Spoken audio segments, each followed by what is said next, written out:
The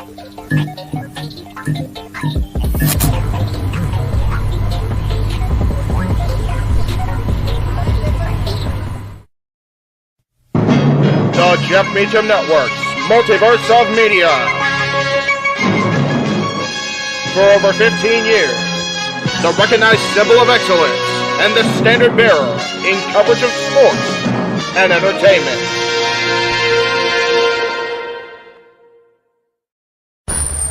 Online entertainment.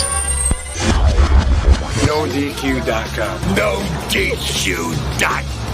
NoDQ.com. NoDQ.com. NoDQ.com. NoDQ.com. NoDQ.com. NoDQ.com.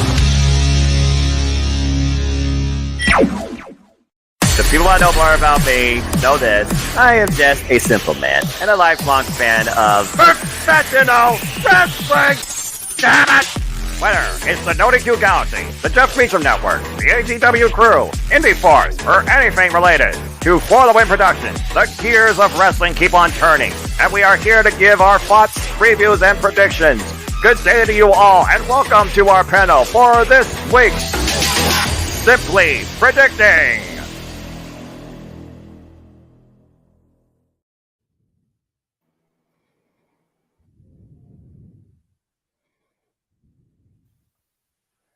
This is not WrestleMania. This is not Wrestle Kingdom. This is not Summerversary. This is not Dream Kingdom. This is not a Ring of Honor anniversary. This is not 1992. This is not AT&T Stadium. This is AEW do or die turning point for all time. It's incredible. 4-year and some of history as we are on the verge of the biggest event in wrestling history. Damn it, as we went all in 2018 with a vision that has come to fruition. Welcome everybody to Simply Predicting All in London in Wembley Stadium.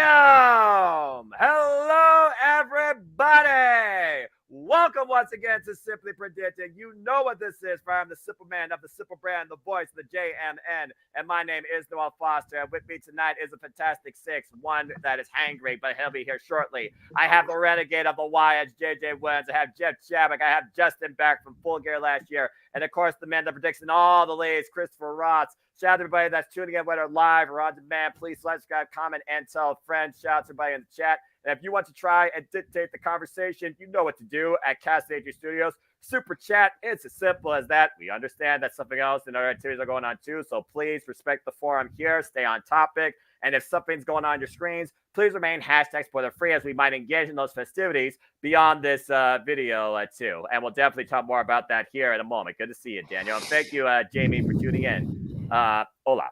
That being said, JJ, hola. JJ, good to see you once again. How are you feeling about this Sunday and the AEW All in London pay-per-view? Well, I don't know how I'm feeling as far as the people I'm about to pick tonight on Simply Predicting. But if you want to talk about my energy level, you want to talk about my excitement, I've got one thing to say about that, good sir. I'm on the panel tonight. I usually only do WWE. I usually only do NXT. My NXT. I don't usually do Impact or AEW. No, you don't. So the fact that I am here speaks volumes about my excitement for this show. Well said. And it's always good to see you on Simply Predicting, Jay, no matter what company this is. I wish you the best. Thank you. It's always good to be seen. Damn right. Speaking of being seen, put it up. My fellow horsemen, shout out to Mark Griffiths that's not here, as I got two of the other three horsemen of predictions, and I still lead them, here with this panel tonight. And the leader, founder, creator of the Meltdown Wrestling League, the commish, is Jeff Chadwick. Jeff, good to see you. How you feel about this Sunday's All In pay-per-view? I'm super stoked. Mainly because of, obviously, one of them that we'll be talking tonight, the Stadium Stampede, and the return of Santana and Ortiz. I am super stoked about this.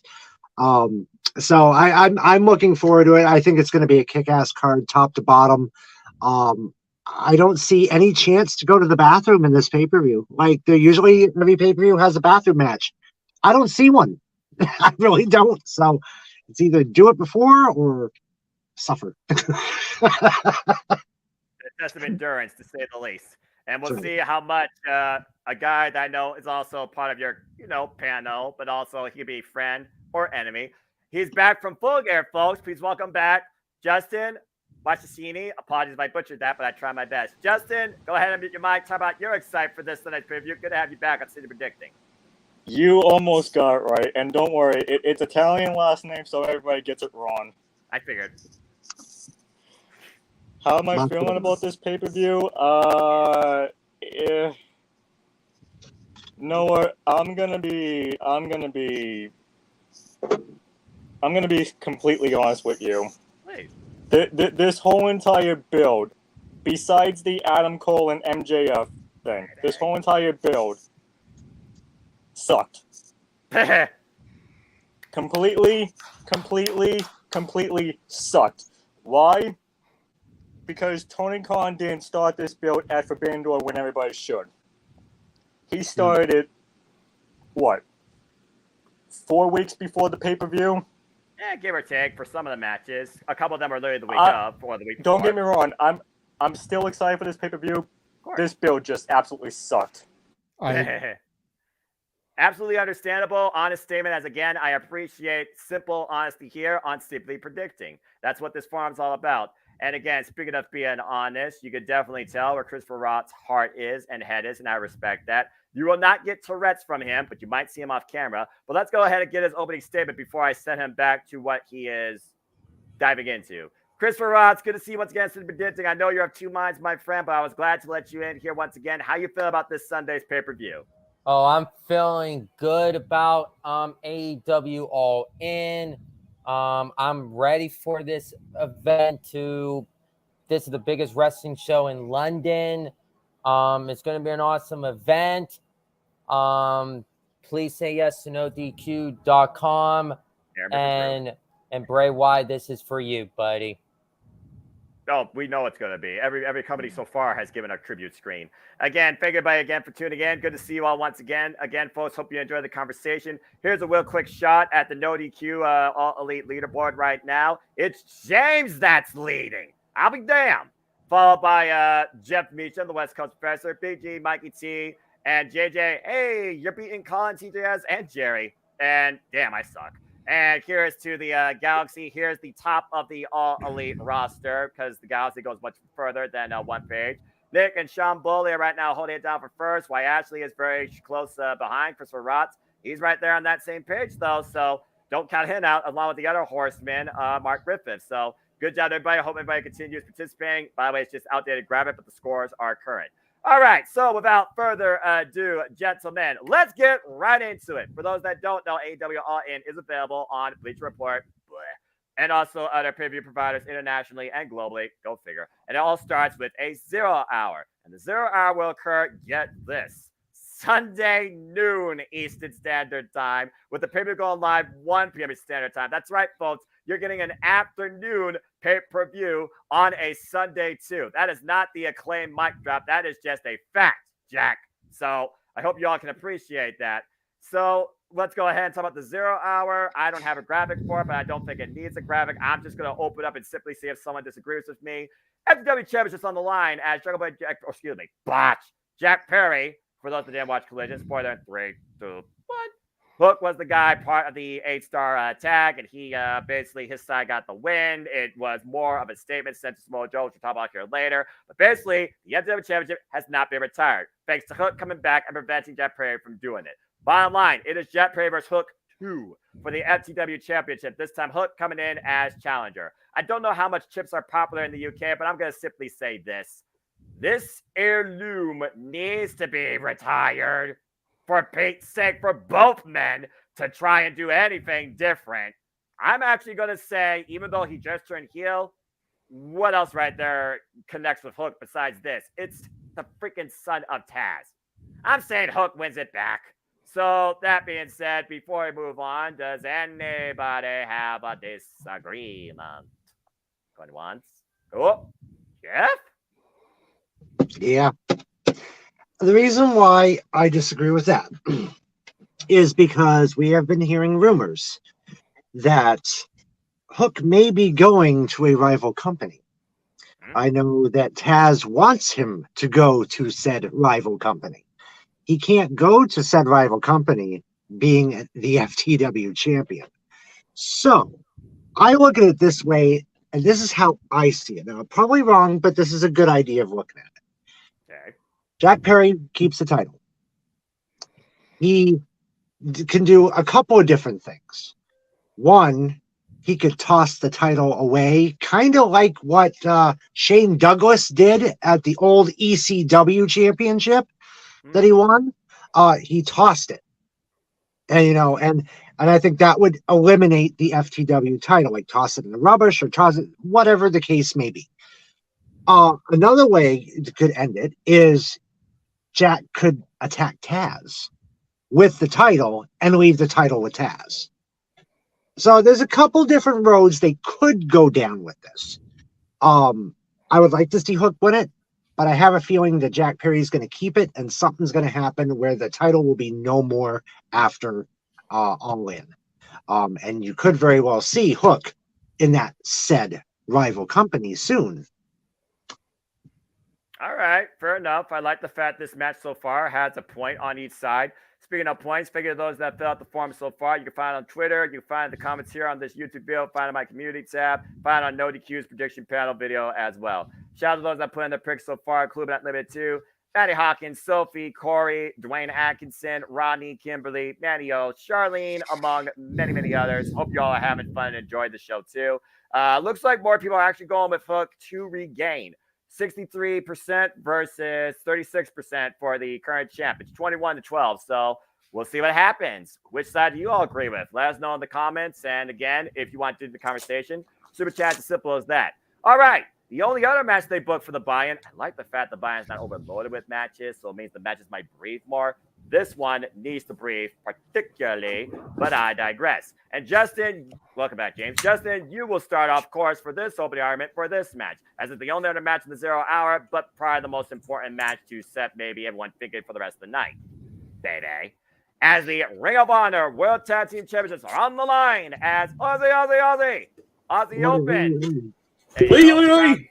Crowns up, representing the United Empire. The Ring of Honor Tag Team Champions are on the line. The champions Aussie Open. I'm, of course, talking about Kyle Fredericks and Dunkzilla, Mark Davis, defend the gold against MJF and Adam Cole, baby. And might I add, this is ahead of them main eventing this pay-per-view for MJF's Triple B, the AEW World Championship.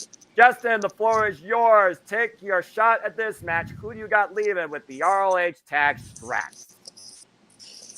Okay, before I do, first of all, can I just say that Better Than You, Baby has been one of the most entertaining storylines than anything that's happened in the WWE right now. I'm sorry to all Bloodline lovers. I'm sorry to all Judgment Day lovers. I don't give a fuck. Oh. Wow. Good thing we're past the 5-minute mark. I'm about to say he is past the mark, so that's the one I will allow. But let's go ahead and avoid that word the rest of the night unless we have. Yeah, sorry about that. Sorry about that. All right, All right. That's the only censorship I'll be doing today. So respect. I'm just saying that I've been enjoying this AEW storyline better than I have WWE because I barely watch WWE. I only watch highlights of WWE. I don't even watch SmackDown. I don't even watch Raw. Hell, I'm watching the Dodgers and Red Sox over SmackDown tonight. I'm sorry. I respect Bray, but I got SmackDown in coin tonight. So all right, focus on the match. We now know your resume for watching. As far as this match goes, I see Aussie Open leaving London, still the ROH World Tag Team Champions. Why? Because Adam Cole, baby, is going to turn on MJF. Okay, so he has Aussie Open retaining, and he added an angle, potentially teasing the idea of what could happen in the main event as far as the heel-face dynamic. Adam Cole turning. Before we move on, does anyone have a disagreement that didn't get their chance to give a counterpoint in the previous match that they believe MJF and Adam Cole can lead with the tag straps, baby? Raise your hand or forever hold yourself silent. James. Well, I'm here on camera for this because you know what?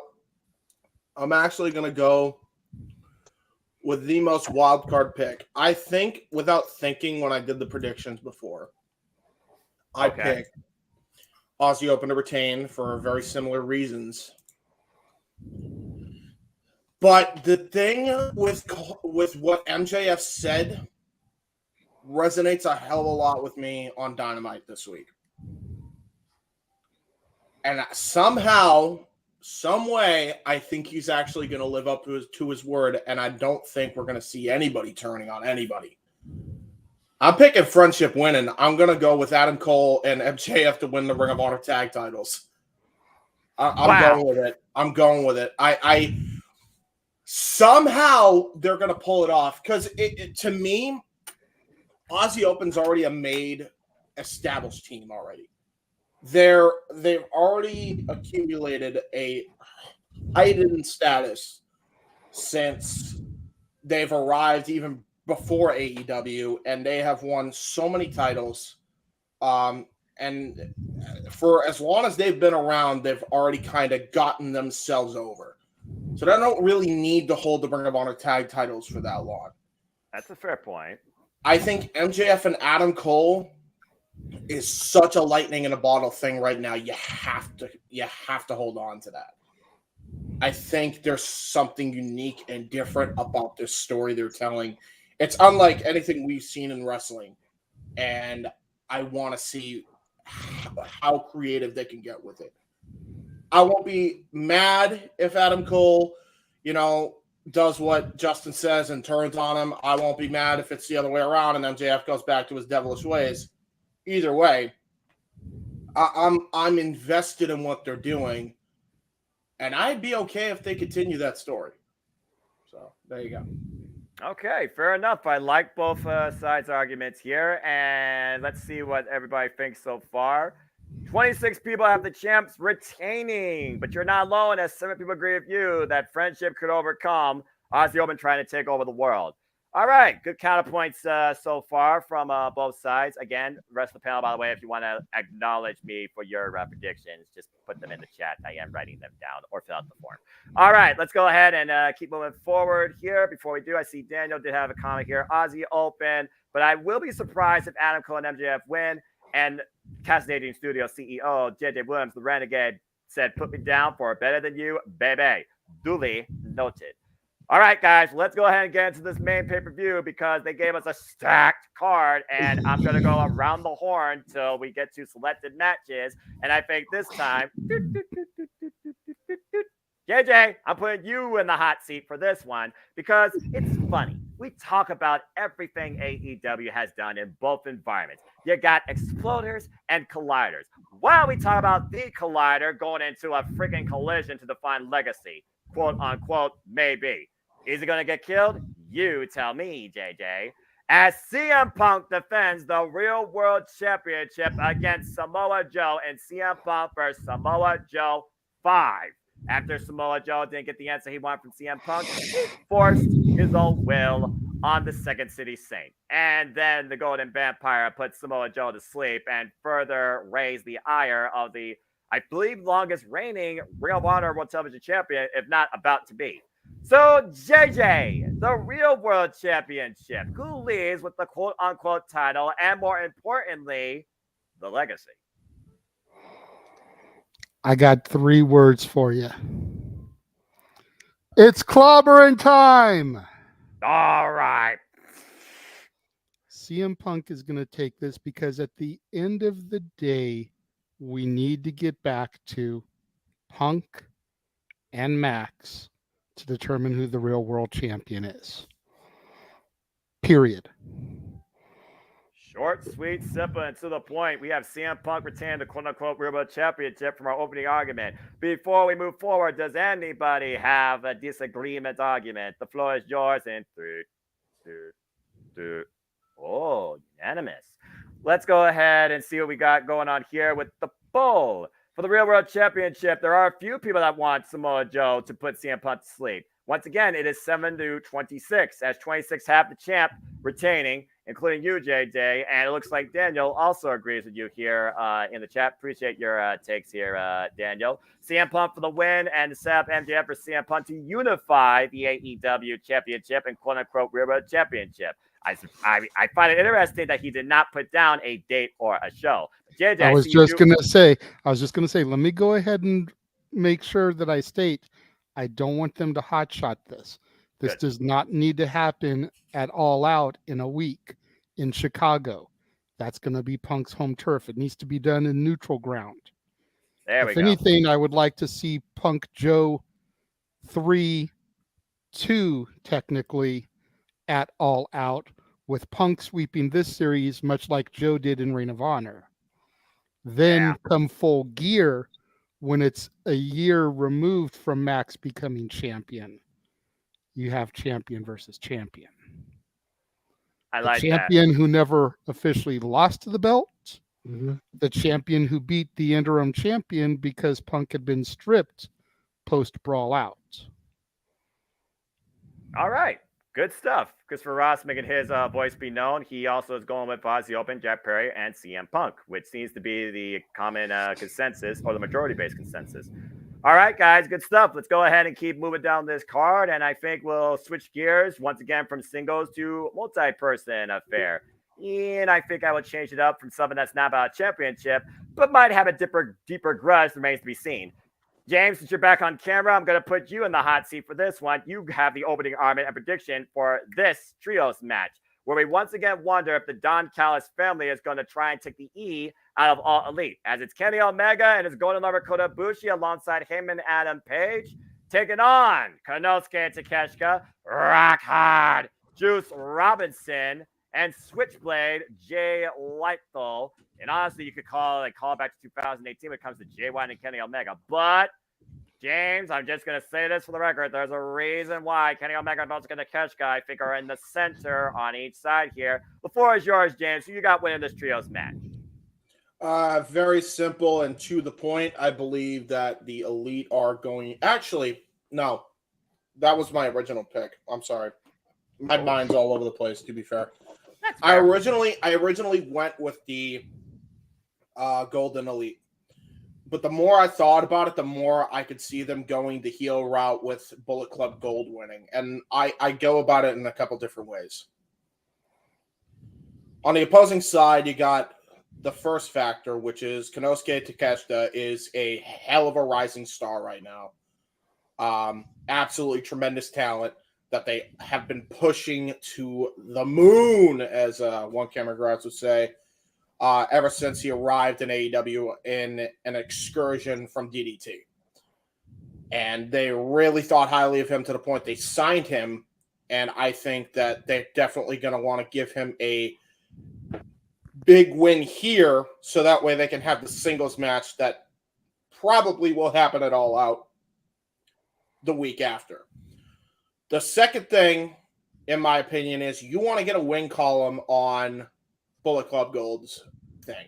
Because I don't care what you want to tell me. That 2 out of 3 falls match that they had with FTR was one of the greatest tag team matches I've ever seen in my life. I mean, phenomenal matchup. And I've said this on Watch Party. I've recommended this pretty much on every platform I've ever been on. If you haven't watched that match, you owe it to yourself as a wrestling fan to watch it. Amen. Some of the best matches you will ever see in tag team wrestling, period, were in that 2 out of 3 falls match. Each fall was the best match I've ever seen. So, amazing stuff. And I think they absolutely should be rewarded with a big W here at Wembley. So that's why I'm going with the heels. All right, so James Hebert has picked Switchblade Jay White, Rock Hard Juice Robinson, and Konosuke Takeshita. Before we move on, does anybody have a counter argument? Going one, Justin. James, I love you as a brother. I really do. However, I think the Golden Elite get the win here, and then maybe the heels will probably get the win in Chicago. I honestly, I don't know. I don't. This could go either way. This could go either way. So one of us is gonna be right because I know in the predictions I chose to go in the lead, and you chose Bullet Club Gold. So this could go either way, and I don't know. And that makes for great wrestling, right? Yeah, don't you love when wrestling doesn't feel so one-dimensional? Let's go ahead and take a look at the poll here. A majority are actually going with, you call them the Golden Elite, some call them Golden Lovers and the Cowboy. Omega, Heyman, and Ibushi with an overwhelming 85%, 28-5 basically for Konosuke, Jay White, and Juice. And there is a bit more meat to this because you do have a point. When are we going to get Konosuke vs. Kenny Omega with the fact there is a pay-per-view literally 1 week after this one? And how do you set that up? Does the heel need the win, or does the heel become desperate and you have the face get the win, but he tries to make it personal? Maybe take out his Golden Lover that's here maybe for a one-off. Maybe try and take out Heyman Page when they're unable to take out Kenny Omega. And how does this affect Switchblade, Jay White, and Juice Robinson that have been trying to rule over a Collision? So there's a lot of intertwines here. But for me, I want to see Kenny Omega versus freaking Konosuke Takeshita, regardless of result, but also who won at Blood and Guts? Who won at Forbidden Door? Who won at Double or Nothing? Just gonna let you all think about that for a little bit because you gotta try and balance out the booking, and it's still a bit uneven to me on one side. That's all I'm saying. But good stuff, James and Justin. All right, let's go ahead and keep moving on here. As Daniel also did say, the Elite for the win, as I acknowledge your comments. Let's go ahead and switch gears to, why the hell not? This is about multi-person madness, right? Well, let's see. Jeff, you ready to have some fun yourself? Because you're leaning off this, not Donnybrook, but Stadium Stampede. Get ready, folks, for Wembley Stadium Madness, as it is a 10-man chaos Stadium Stampede match. Blackpool Combat Club's and 10 teams versus the Best Friends, Orange Cassidy, they're returning Eddie Kingston as well, and Penta and Silo Miero. And of course, for those that don't know, Ray Phoenix is not part of this because, but also he got a crowbar to the head. As far as the other side, they are no longer Proud Papa. They are Born Nasty, and one Ortiz particularly has bad blood with Eddie Kingston. Jeff Chadwick, the floor is yours for this 10-man war. Who do you got? Does Eddie Kingston finally fix this as he's been trying to terminate Paquette? Or, once again, does Blackpool Combat Club prove they are the real ones and maybe the most violent? Well, personally, if you look at the image, one would go with Blackpool Combat Club, especially with gaining Santana and Ortiz. This being their first match back, would you want them to lose? However, you have on the flip side of the coin, Eddie Kingston, who, as you said, wants to make things right, and he's got a great crew behind him with Penta, Best Friends, and Orange Cassidy. So this one here, for me, was a really tough one to decide on because literally it could go either way. When you look at what I had just explained to you. Right. A part of me wants to go Blackpool Combat Club simply because of Santana and Ortiz, who are veterans, mind you, at the Stadium Stampede matches. They've been in a couple of them. So they know what this match is all about when they were with Jericho. But this is also Kingston's first big match back from him leaving AEW. Right. So, my heart right now has got to go with Best Friends, Orange Cassidy, Kingston, and Penta. And I think Penta's going to have a lot of pent-up frustration for what happened to his partner, Ray Phoenix, this past week. So, which knocked him out and made it from a 6-man team to a 5-man team. So, I've got to go Kingston. I got to go Team Kingston on this one because I think that it seems to me from seeing everybody that he wants this more. He wants this win more than anybody else in this match. The other ones are, Blackpool Combat Club. They're just here to beat people up and get the win. However, Kingston goes one step further. We all know what Kingston can do when it comes to any kind of street fight or no DQ or no rules. We know what the guy can do. I am excited to see what he's going to pull out of his hat in this match. So I've got with all those emotions and stuff running on that side, I gotta go Team Kingston on this one. The good guys get the win in Stadium Stampede. Quite interesting. Before I look at the rest of y'all, the chat actually agrees with the opposition. Blackpool Combat Club Santana Ortiz, overwhelming vote, 28-6. 6 people picked the good guys here. So Jeff has set up the panel here with the good guys finally winning in the end. Does someone have a counter argument? Chris got his hand up first. Chris, you're going with Blackpool Combat Club. Yes, I am. I'm going with Blackpool Combat Club to win here at Stadium Stampede. I don't think Eddie gets it done with Santana Ortiz finally back in AEW. And personally, I'm happy that they are back. They're finally reunited. They are a mastermind of Stadium Stampede. They've been in this type of match before, and they know how to get the job done. And personally, they have experience. You got to go with experience over people that are not even experienced in this type of match. So I think Blackpool Combat Club gets it done with Santana Ortiz finally coming back.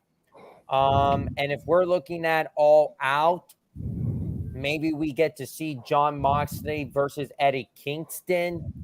And then maybe Eddie Kingston finally beats Jon Moxley. Maybe that could happen at All Out. But with this being said, Blackpool Combat Club is going to win Stadium Stampede on Sunday night.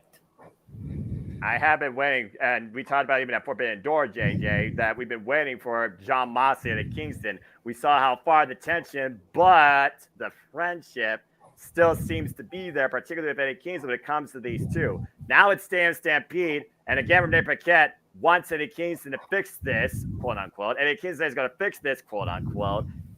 Is this way he finally fixes it, or do we finally set up the final resolution? I did see your hand go up, and since there is a bit more meat to this match, and we're already ahead of schedule. Great job, everybody. JJ, you also had a counterpoint. It sounds like you were going to go with Blackpool Comic Club too. So what's your take? I was going to go with the BCC also. It's funny. Jeff mentioned, I believe, at the start of the show that there's not really a filler match, a bathroom break match. If I'm looking at the card, and I don't want to call this a bathroom break match, but this is the match I care about the least out of everything on the card. And the one thing that keeps going in the back of my head is, maybe he has a broken arm, but it doesn't mean that the man who has the final countdown by Europe as his entrance theme couldn't make an impact here in Wembley to cheat. Win if you can, lose if you must, but always cheat to help the heels. Mm-hmm. I think we might see Bryan Danielson helping his buddies in the BCC to get this victory. And it would give a good reason to hit that music for 80,000 freaking people in Wembley Stadium. Because if you think about it, during the post-media scrum, they said they might be able to afford it for one more time. Where better than Wembley freaking Stadium? There is no better. There is no better. And I will say this as well. There's also that story that you can tell with Danielson and Eddie, because if you remember Anarchy in the Arena, Danielson stopped Eddie from going too far and lighting Chris Jericho and company ablaze. So that's also a big thing that I don't think we're we're considering as well. Like that's a huge part of the story. And that's why I'm going with him too. I'm with JJ and everybody else that's going with BCC. No doubt in my mind that they're gonna go with this because I do think you're gonna see an appearance from Danielson to further the feud between Eddie and Danielson, and also, further the feud between best friends of Blackpool Combat Club. So. That's fair. Also, Brian Danielson has not been involved in really Blackpool Combat Club business in a physical capacity for the longest time. Remember, he was going up against Kazuchika Okada, and besides that, he's been on commentary. He wasn't even part of Blood and Guts that Blackpool Combat Club lost. And you gotta imagine Brian Danielson was furious at that because I think people call Brian Danielson, quote unquote, the leader of the faction. He's the one that conceived the idea in the first place, where Rigo's just the guy that endorsed it by name based on roots and respect, calling Brian Danielson the perfect wrestler. So again, very good point, and really going back even further beyond maybe just Eddie Kingston and John Moxley. Maybe Brian Danielson will be the guy that hosts the intervention and doesn't fix this, but further break it. Then again, he knows how to use a screwdriver. So I don't know, but good stuff, guys. We will see us. All right. Well, so far we are going to keep moving on. Everyone's led a match except for one, Christopher Rott. So Chris gets to lead this for open discussion and give his opening argument. So let's see if Chris is nervous about this, because I think we should be, considering the only thing that's for sure about. Never mind. Chris, you're going to talk about this one and set up the argument for this match. Good luck. It is a tag team coffin match, as it is Sting Oh, Jesus.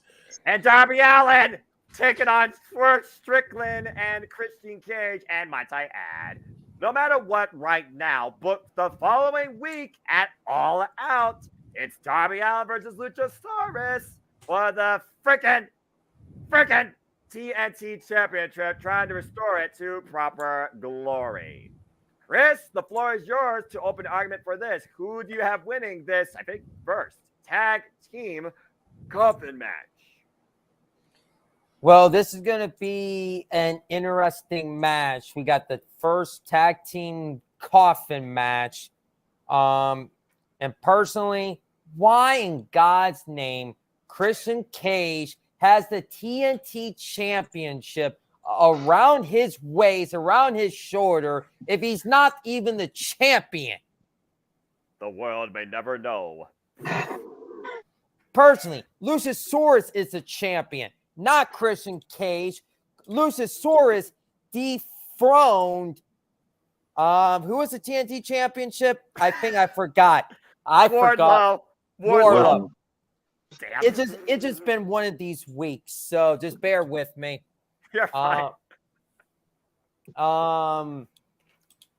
Luchasaurus should have been the one carrying the championship, but hey, it's Christian. He can do whatever he wants to do. But in this tag team coffin match, I'm going to give it to Sting and Darby Allin. Every time Sting is on a pay-per-view for AEW, he always wins. And personally, they're going to win. Sting and Darby's going to win. And that is that. All right. Short, sweet, simple, to the point. A majority actually do agree with you with Darby Allin and Sting. 88%. I think that's the largest poll I've seen so far. 30 of the 34. Oh, someone else put it in. Hey, thank you. 30-4 right now for Swerve and Christian Cage. And before what? Damn. I don't ever retort. I just have an explanation for Chris. Hey Chris, you ever seen Lord of the Rings? No, I never saw that before. Okay, so to put it in context, Lord of the Rings, they had this guy who held the treasure, and there was a dragon that protected the treasure. It was big and nasty. So in this context, Christian Cage is the holder of the TNT title, while Luchasaurus defends it for him, even though he is the actual champion. That's the gimmick. I thought you were gonna go with Gollum and be like, "The precious, my precious." Yeah. It's a mix between the guy who held the treasure and Gollum. Yeah, I mean, he acts like Gollum. Damn. So, there you go. All right. But besides that, I'm guessing everybody here, it's unanimous. We're not betting against Sting. No. Not at all. No. For those that don't know, the only thing that's for sure about Sting he doesn't lose on AEW pay-per-view. Oh, and like I put in the comment, like they're not going to make him job in Wembley freaking Stadium. No way. You kidding me? I mean, Sting did say he wants to go out in a blaze of glory. So unless somehow they find a way to put Sting in the coffin and light it on fire, and you only have to put one person in the coffin, Sting isn't losing. Especially if he's coming back as Joker Sting. Now everybody needs to be nervous. Now, Yes, now James. I have Why to so put this out- serious? I have to put this Fair enough. out there. Okay, Sting, do not go to the top of the arch of Wembley and do a balcony dive. No, Sting, that's bad Sting. Why did you just give Sting that idea? Oh God. Sting, that's a bad Sting. And hopefully Damn it! Christian Cage doesn't come out doing his best Jeff Hardy impression. Oh, Yeah. God. Ooh. Oh, no. Oh, no, no. If you know, you know, and he is not wrong. Hey, it's Victory Road all over again, mate. He's coming out smacked off his tits. Oh, and King Mike said he will. Damn it. Oh, It's You'll no. see if you just close your eyes. Ah! That's Well, that's brilliant. That's genius. Jolly good show. Oh my gosh. All right. Good stuff, guys. So I think it's one of the first matches, and not the first match we're actually unanimous on. So there you go. No, All right. I mean, don't get me wrong. I love me some Christian. I just don't see Steen losing in front of 80,000 plus people. I'm Nobody sorry. does. Nobody. And- No. And just to put this into perspective, y'all, okay, since we're a little bit ahead of schedule, there Yeah. are more people that are going to be here for All In than were at Live Aid. Yeah, Mm. which is massive.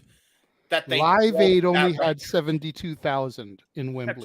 Put that in Dude. perspective. Put that in your pipe and smoke it. They So beat we're there Wrest- almost going to have 10,000 more than were there for Live Aid. We're gonna have like 4,000 more than SummerSlam '92. It's bonkers when you think about it. I mean, absolutely bonkers. Ah! You all right, James? Your brain sounds like it's about to explode. I'm very excited. Okay. All right, Simple Man, what's the next match we're going to discuss? Well, the excitement, he just can't hide it. Let's see what we got here. Let's go ahead and go around the horn. And JJ, your opening argument here. Before I give this to the Renegade, I just have one. I'll say one simple thing to say. Respect women in professional wrestling.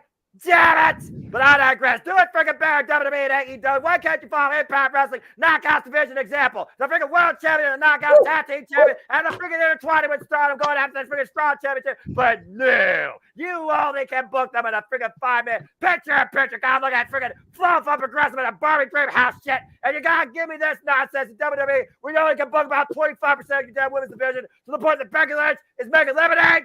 God! Whoa. Hold on. Try to Okay, cool him bro. down. Brother, Noah, did you even drink your coffee this morning? What the hell is coffee? Shut up. bro. Calm it down. It's okay. Anyway, JJ, you go ahead and talk about this one. It's the only women's match on this card. The AEW Women's World Championship Fatal What? 4-Way. As Hikaru Shida defends the gold against Dr. Britt Baker. Say it with me if you wish. DMD. Don't forget it. Against the former champion as well in Toni Storm, that some are calling Marilyn Monroe 2.0. She has not stand on a fan yet, so I digress. But she is a disgruntled actress. If you know, you know. And going home literally to her house since coming back to wrestling. Saraya. I am not going to say another word more because somebody personally asked to be designated for the first opening argument, and he will set the pace. JJ, the floor is yours. Who leads Wembley? AEW Women's World Champion. First thing I have to say, and as much as it's going to frighten Noah to agree with me, I think he's going to have to agree with me here.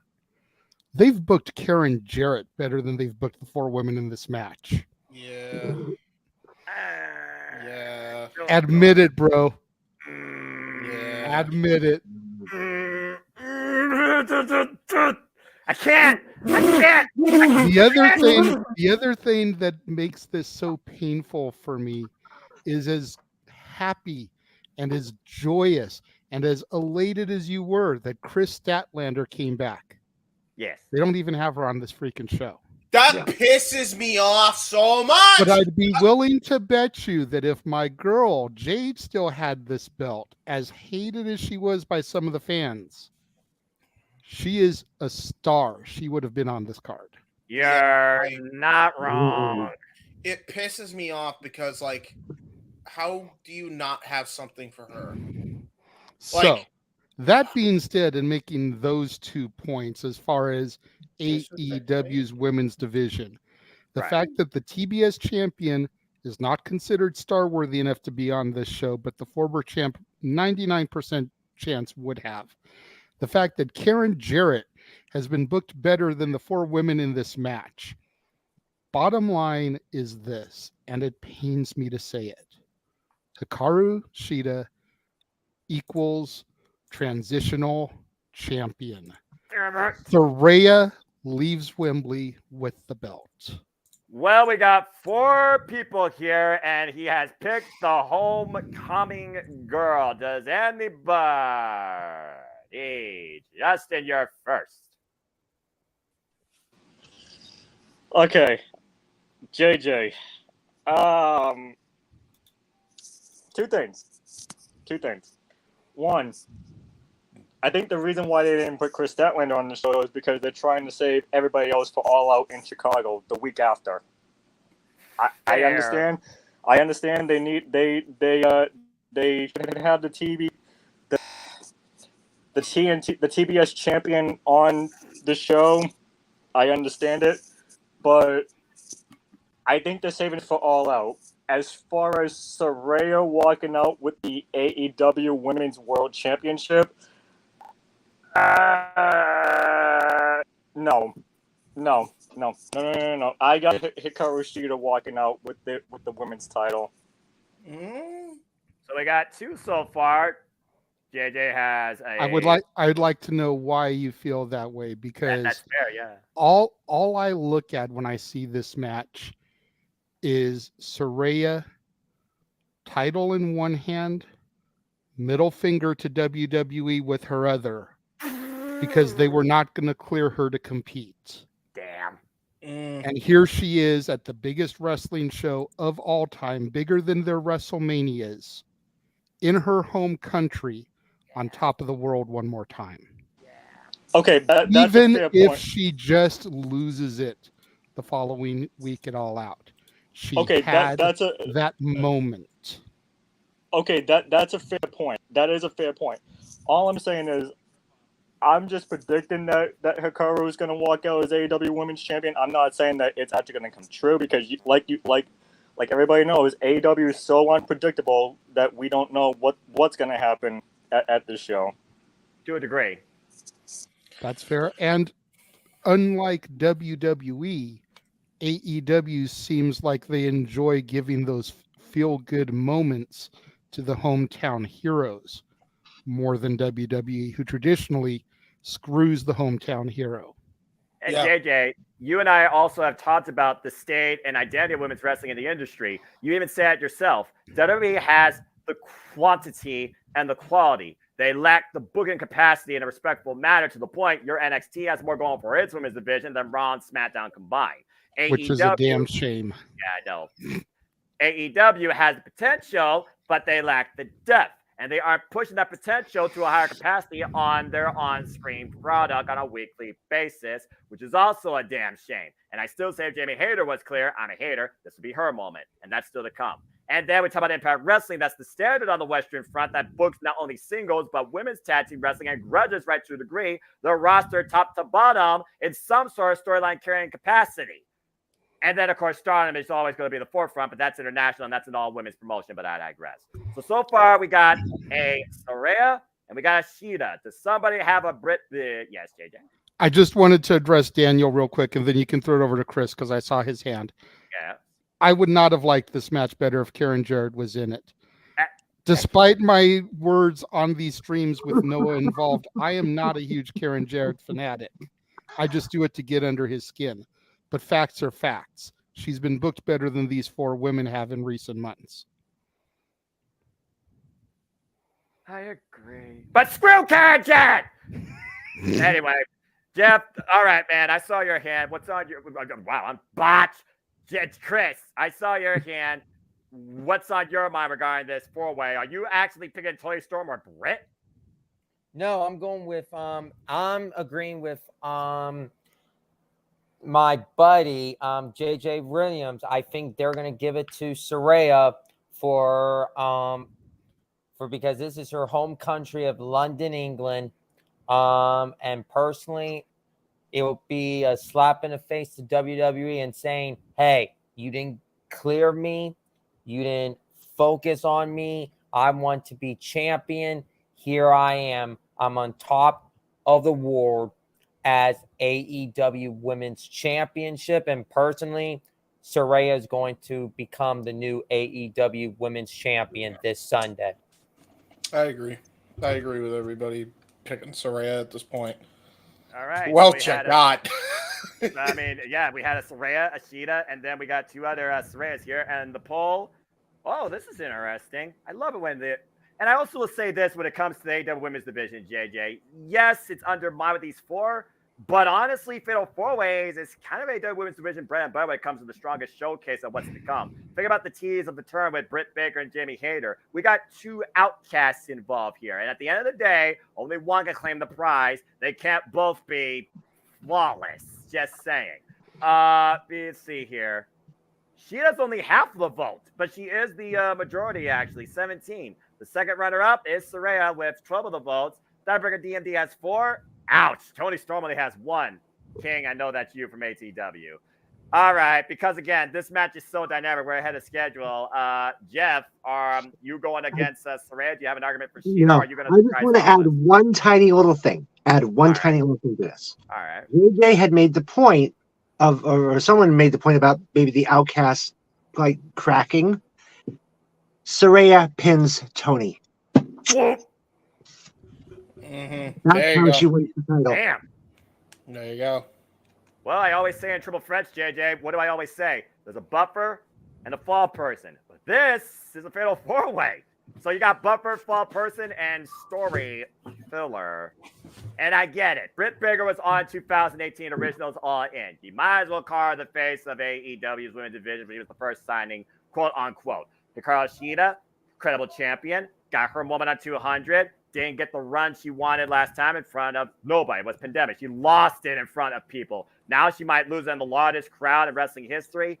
Ouch. Tony Storm's familiar with the UK, but there's don't care anymore Phil Collins type attitude, Marilyn Monroe, disgruntled actress mood, where she might throw a shoe. Honestly, who throws a shoe? But anyway, Tony Storm, I feel like she's going to get a mixed reaction because it is the UK. At one point, she called London her home.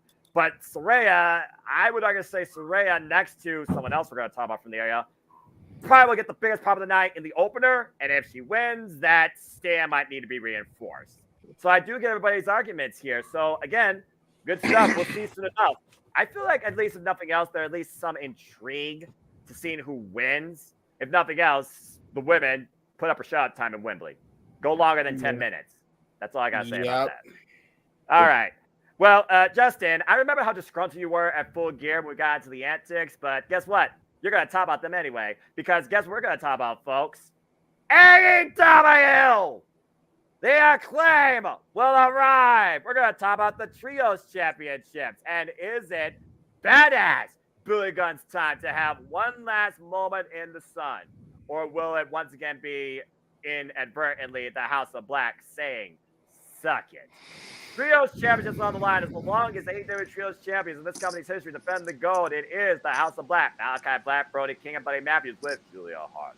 Taking on the Acclaim for the second time. Of course, talking about Max Caster, Anthony Bowens, and not Daddy Ass, but the one badass, Billy Gunn.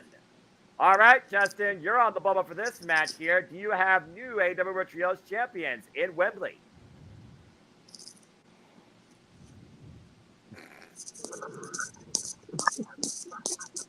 He's not going to say anything. I mean, that's like, no. All right. I don't have new champions because this is why. Remember how I said at the beginning of the show I wasn't too thrilled about this build towards to the show? Yeah. Mhm. This is one of the matches that was just put together on the Wednesday before the show. Fair. And I don't like it. I don't. So no new trios champions. All right. Okay. You So got everybody. we're ahead of schedule. So fudge it. I'm gonna go around the horn. JJ, you kick things off. What's your take on this match? I was all set to give the Acclaimed the feel-good moment in Wembley, Yes. and then Bray passed. And the House of Black is so reminiscent of the Wyatt family. If you really think about it, Malachi is Bray. The other two are Harper and Rowan, and Julia Hart is Alexa Bliss. Damn it. So now that this has occurred, I almost wonder if they'll let them keep the belts to keep that kind of spooky aura gimmick alive and honor Bray. That's very fair. That's very fair. Okay, it's 1-1. I saw everybody's got a bit of intrigue, and I think it was a problem if y'all had fought based on that.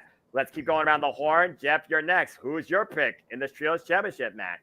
I like what he said about honoring Bray Wyatt, but honestly, I don't think that's.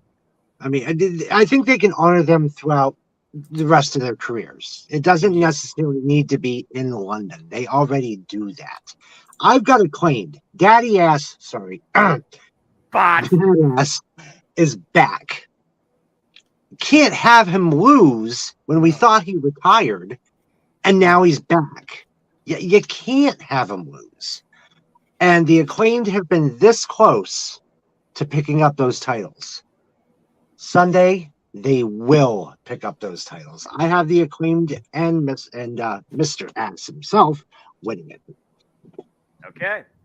Chris, I saw your hand up as well amongst the congregation. So the floor is yours, my friend. Are you scissoring with Jeff Chadwick, or are you with the House of Black, Chris? Well, this is going to be a fun trios match. Personally, with Billy Gunn coming back, and the Acclaim, they were so close on capturing the trios championships. I feel they're going to get it done. I'm going with the Acclaim and Billy Gunn for the win. And I see Billy Gunn finally being champion again before he actually retires and hangs up the boots once and for all. So Acclaim and Billy Gunn to win the AEW Trios Tag Team Champions, and 80,000 some people are going to be scissoring on Sunday night. Oh, good grief. We're not going to have enough scissors at Office Max for this, I'm pretty sure. No, the Office Max is going to be absolutely rated. James, go ahead, and man. Staples. And Staples. That's fair. I don't have my easy button in front of me. Anyway, James, go ahead, man. You've been waiting. Go ahead. Your thoughts on this match. I agree with Daddy Ass winning. Well, badass Billy Gunn. I know it's kind of hard to say, right? Haven't seen. Yeah, because he's been I've been so used to calling him it now.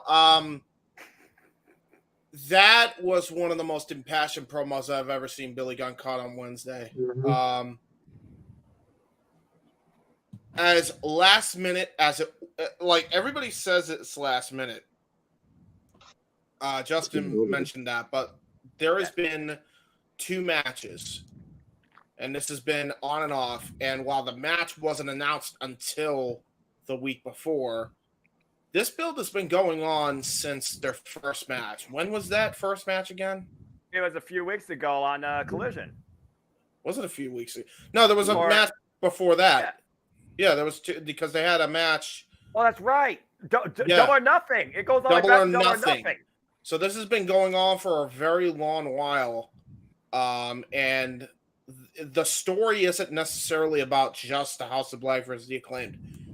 This is about Billy Gunn and that whole saga and everything that happened and transpired when they lost the tag titles to the Guns, and he lost his flesh and blood, all the way to them losing the trios titles, and he felt like he was to blame for all of it. And then the whole thing of disrespecting his boots, putting him in a trash compactor, and then he comes out and is like, all right, bitch. Now it's on. When he came out, I've never seen a wrestler shake. Shaking, visibly shaking with announcing he was going to be at Wembley Arena. I had never felt so happy about anything Billy Gunn in my life up to this point. He has to win at Wembley. They have to take the trios titles. There's no way. Like, to the point, I could see them doing a honoring of Bray, almost kind of giving the nod after the match, because it's not the first time Malachi has given the nod to somebody before. I remember there was a match, I think it was between Dante Martin and Malachi Black, where Malachi gave him the nod for really showing a lot of fight. And while he didn't necessarily win and Malachi still gave him respect, I think that's what's going to happen here. I think they're going to lose, and they're going to give him a lot of kudos for that. I just, that is Billy Gunn's biggest crowd he's ever fucking wrestled against. Seriously, like, that's the biggest crowd ever that he's ever been. And there's James with. 1F, which is actually appropriate. Yeah, so there you go. All right. JJ, I think. Oh, go ahead, JJ. Yeah, Sorry. I was gonna say, JJ, I knew you wanted to jump in on that one. Yeah, and that's why I also put this up, because maybe he could add to this too, and maybe you change JJ's judgment. JJ, the floor is yours before we can move on. No, I'm still going to stick with my thing, but everything that James just said is why I felt on Wednesday that they would get the straps. Same. Until what happened yesterday happened. Right. Then you look at it like this double-edged sword. Either Billy Gunn wins the trios tag titles, and he's always been a tag team specialist. Absolutely. Smoking Guns, New Age Outlaws, Billy and Chuck, etc., etc. Mm-hmm. In front of this humongous, biggest crowd in wrestling history. That's why I got the banner. Or he has his final curtain in front of the biggest crowd in wrestling history. The biggest humbling ever. Let me ask you something, James. If you were going to go out, would you want to go out at Double or Nothing, on Collision, or would you rather go out in front of 80,000 plus people chanting your name, applauding you as you walk behind the curtain for the last time? The moment versus the accomplishment, but still an accomplishment without a championship. Could see that as well. I mean, I can see it going either way, but I know, and it's a tough one to. This honestly is one of the hardest ones for me to book. Right? Out of the entire freaking show. And who would have thought the trios match would be that way? Right? Exactly. Especially when they've only been makeshift open challenge with a group of three that might as well be, more effective than the Three Amigos from Disney. Anyway. Especially when, to Justin's point, they only made this match on Wednesday. Literally. Who would have thought this would be the hardest match to call? But again, had Bray not passed, I'd be steadfast in the Acclaimed winning. And Billy Gunn grabbing the microphone after Platinum Max's rap and telling 80,000 plus, I've got 4 awards for you. Everybody loves the Acclaimed. And that's a mic drop as they get the biggest scissoring celebration ever in front of 80,000. Well, so far, again, I allow you always said your picks ahead of the finalized 11:45 a.m. Eastern Standard Time Sunday. Majority are going with the Acclaim, but to your point, JJ, I think, yes, they definitely stirred some minds. It's 20-14. Not quite 50-50, but still pretty damn close. We'll see And Tony soon Khan, enough, you can contact me at rowjjwilliams@gmail.com for more booking questions. Okay, first off, Eric still hasn't gotten his royalties for freaking Limitless Glory, or excuse me, the Unlimited Power. So JJ, you might be on wait for a while. And leave it I'm just saying. I'm Unlimited Power. That's me. I'm Unlimited Power. Oh, that's right. Sorry. He actually came up with Swerve in Our Glory before Tony Khan even thought about it. So yeah, no. That's okay. Fair enough. All right. Well, let's next, keep up. Noah? Well, guys, we're getting close. We're down to 3. And Jeff Chadwick, you're going to be on the ball for this one because we talk about polarizing decision making. We talk about history. We talk about legacy. Well, some of those words, if not all of them, can definitely relate to this, Jeff. And you're opening the argument. Top guys or Young Bucks, AEW World Tag Team Championship. The rubber in this 7-year-long rivalry. FTR defends the gold against the Young Bucks in Wembley. The team that was recognized by just being called out on YouTube versus the team known across YouTube, who truly is, in their own words, and as we always say here on the Jimmy Motor Media, wrestling is subjective. The greatest tag team of all time. And the gold just has an accessory. Jeff Chadwick, the floor is yours. Who do you have leaving with the AEW Tag Team Championships? Jesus. You would do this to me. This one was tough. Up until this past week. Pen to paper. You look at their accomplishments. You got to go FTR, right? I mean, you think of what this team has accomplished. Yes, Young Bucks are good. They've accomplished a lot, but FTR is just a little bit better. Pen to paper, right? Yes. Then came this issue with Wheeler. Wondering if he was even going to be able to travel across the pond.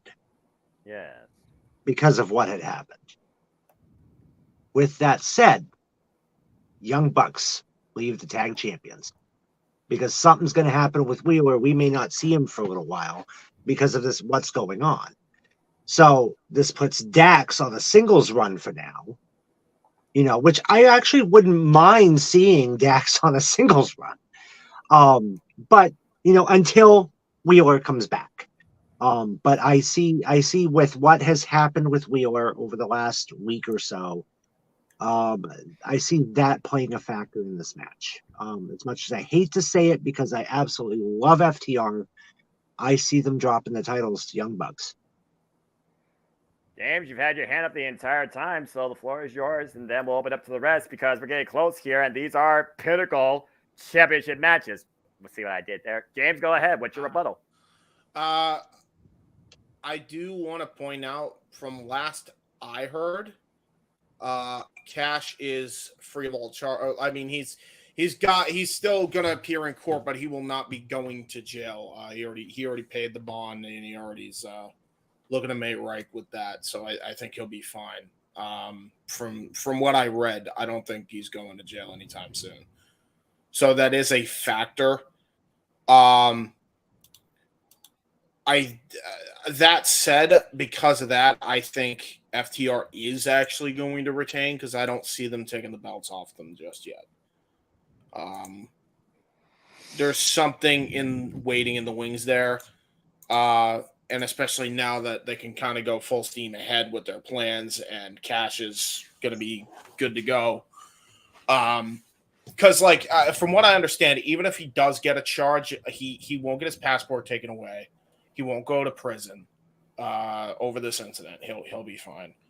So I think they're going to stick with gung-ho with their plans as far as FTR still retaining the belts. And I don't see how you can't, especially with the run they've had, I can't see FTR dropping the belts now knowing that Cash is good to go. You know what I mean? And there's no way.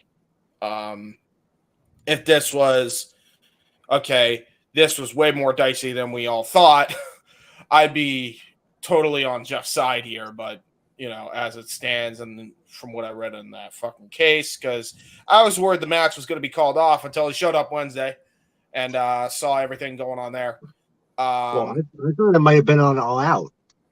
If he couldn't travel, put it on All Out. Yeah, that's exactly. what I was saying they were going to do. I thought they were going to call an audible. Yeah, Right. but they didn't, which is good. It's good that they're because this match deserves that damn crowd. I mean, you can't have a rubber match that spans over the course of 3 matches, and especially one that's that big, and not put them in Wembley. That was crucial. That's the match that people are looking forward to the most, I'd venture to say. You gotta at least have that match on there. But yeah, I'm actually gonna go against Jeff and say FTR retains. I think they're gonna. All right. I like this. I like this a lot. I fear this is going to be polarizing. With that being said, and other reasons. That being said, it is 1-1. Who would like to take the floor next? And JJ got his hand up first, followed by Chris. JJ, now. Go ahead and JJ. give it to Chris first because he had his hand up during James. Oh, okay. So, Respect. and then I'll go after That's fine. Chris. Chris, the floor is yours. Who you got leaving with the straps? Well, this is the match that is going to be really entertaining. I wouldn't be surprised if this is the opening match at All In on Sunday on the main card. Have we ever had a tag team championship match open up a pay-per-view before for AEW? No. Not that I recall, no. Well, this could be the first time ever, maybe. Maybe. But this match is going to be fun. It's going to be interesting. As far as the winner goes, I was going back and forth who I wanted to win. And as of right now, I'm going with the Young Bucks to become the new tag team champions because what I heard with the whole Dax Hardwood with his case, and we might not see him for a while. I feel they're going to write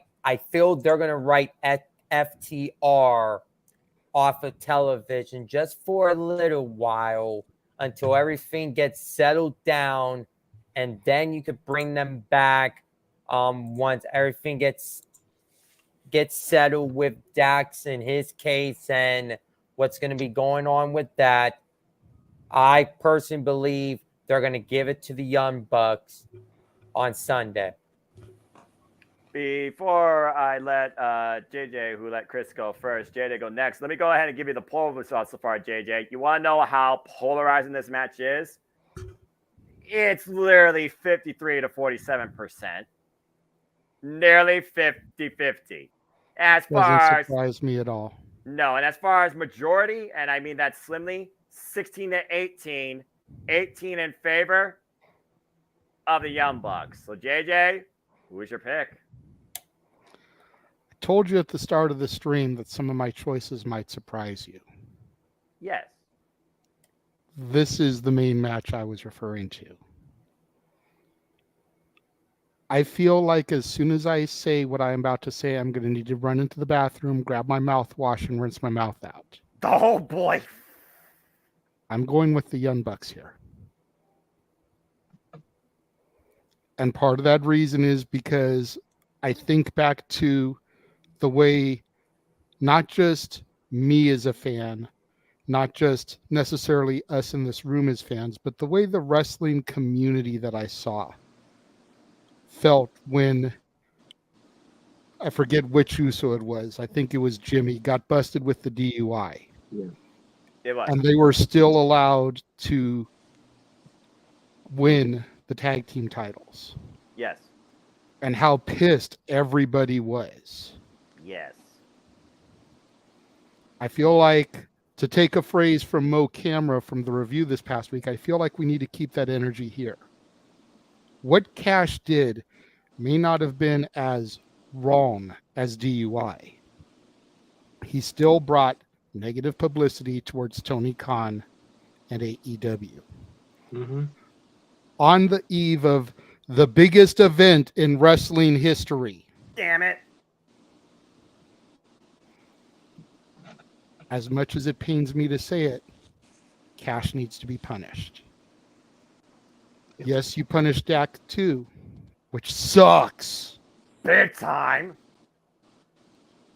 But then I feel, going back to the Golden Elite Trios match, we set up Takeshita and Omega for All Out.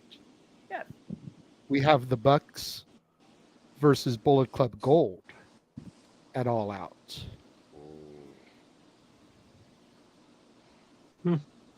That's fair. Again, James, you literally called it yourself. You said Bullet Club Gold versus FTR is one of your greatest tag team matches of all time. That 2 out of 3 falls. You and I have seen Kenny Omega and Hangman Page versus the Young Bucks. We witnessed the trilogy of FTR versus them boys, the Briscoes. We saw WrestleMania, JJ, and we called it. PWG, Sami Zayn, KO, inspired, encouraged, all the way led to this moment, dethroned the Usos.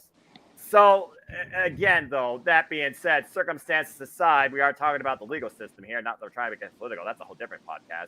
Yeah, absolutely. Yeah. But yeah, as much as it pains me, I feel like I've got to give the win here to the Bucks. James, I see your hand up. What do you guys say about that?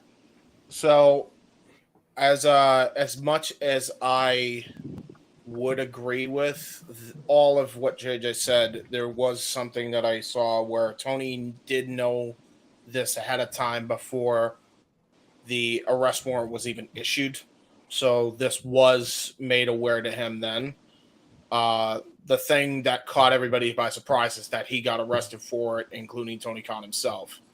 Now, from what I saw, and I just, not that I want to get into laws or anything, but this is what I looked up in the state of Florida for carrying a firearm without a license. I assume in this case it's the same with having a firearm flashed in a road rage incident. Under Florida law, it's a first-degree misdemeanor. According to the Fort Lauderdale criminal defense attorney, first conviction for this crime is punishable up to 1 year in jail and a $100,000 fine. Now he had the hearing. He was free to go, and he paid a lesser fine. And that fine, which I have here, on the day he turned himself in, the day he was arrested, his bond was set at $2,500 and was he turned in any weapons he currently owns within a 12-hour period of being released, and have no contact with the victim. That was the most he needed to do. Later that day, the bond was paid and is free to work for AEW, and he's a free man. So I just wanted to put that out there so that way people understand that there will be no case going forward. Like this is done, dusted, brushed off. Okay. I also do want to point out that he did have a license to carry, and while I don't necessarily agree that he flashed a gun, there's a couple reasons that make me forgive Dax a lot more than a lot of other people in this situation. Number one, he had a very awful childhood. I mean, if you listen to Cash Wheeler's story, it's and pardon me for if I am allowed to use the F-bomb here, it's fucked up. It's hard. It's horrible. Like if you go back and listen to what he went through, it's really bad. So he always carries that firearm for protection because of how bad it got.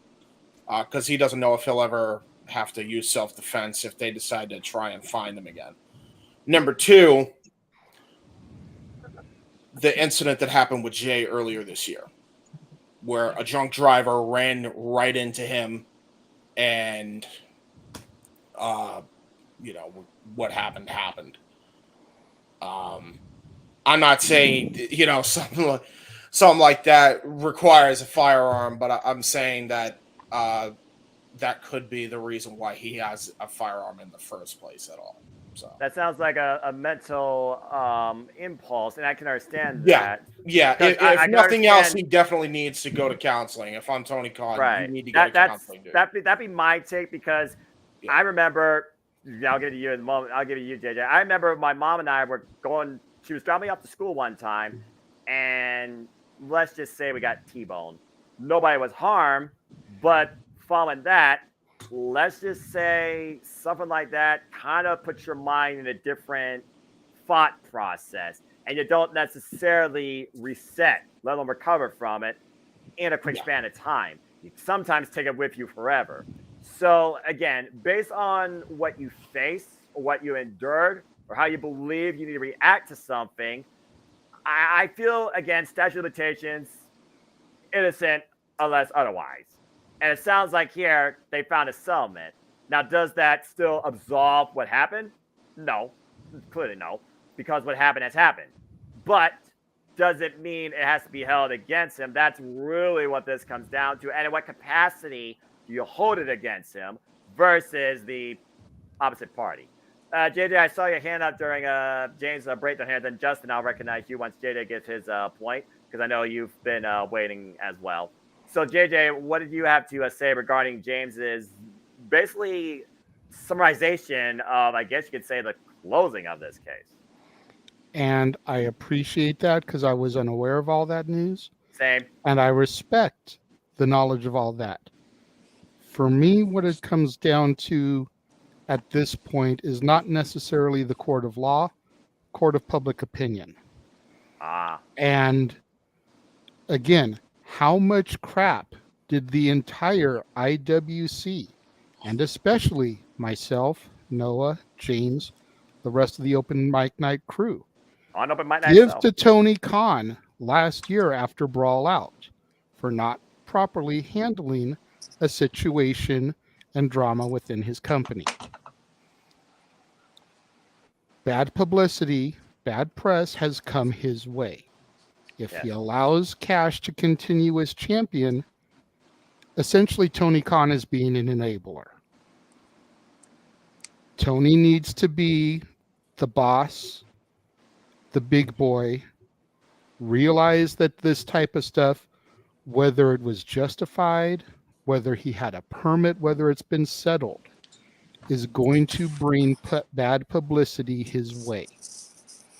It's very easily something that can be brought up at the post-media scrum. Tony, with all the stuff that surrounded Cash Wheeler, why did you allow them to retain the tag team titles tonight?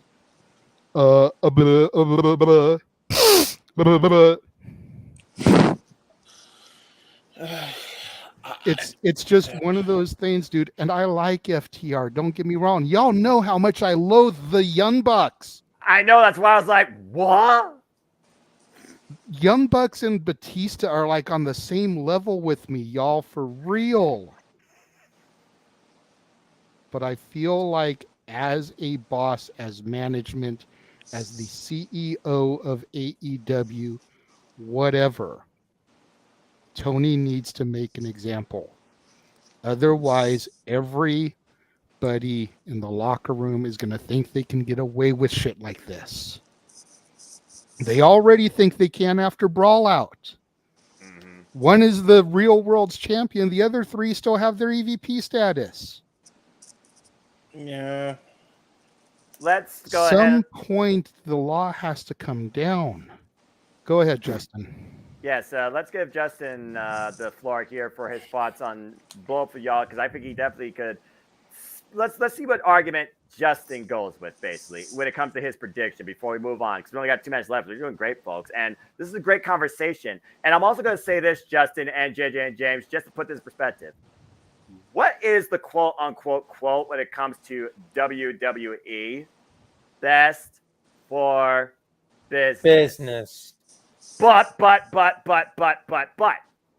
Best for business does not necessarily mean best professional judgment. We did talk about the Usos. At the end of the day, I almost am curious, is Tony Khan only seeing dollar signs? How much money would he risk losing if he didn't put this match on the show, if he didn't book FTR? How much money would Vince McMahon and WWE potentially risk in losing if they didn't give the Usos what they did then to get us to where we were now?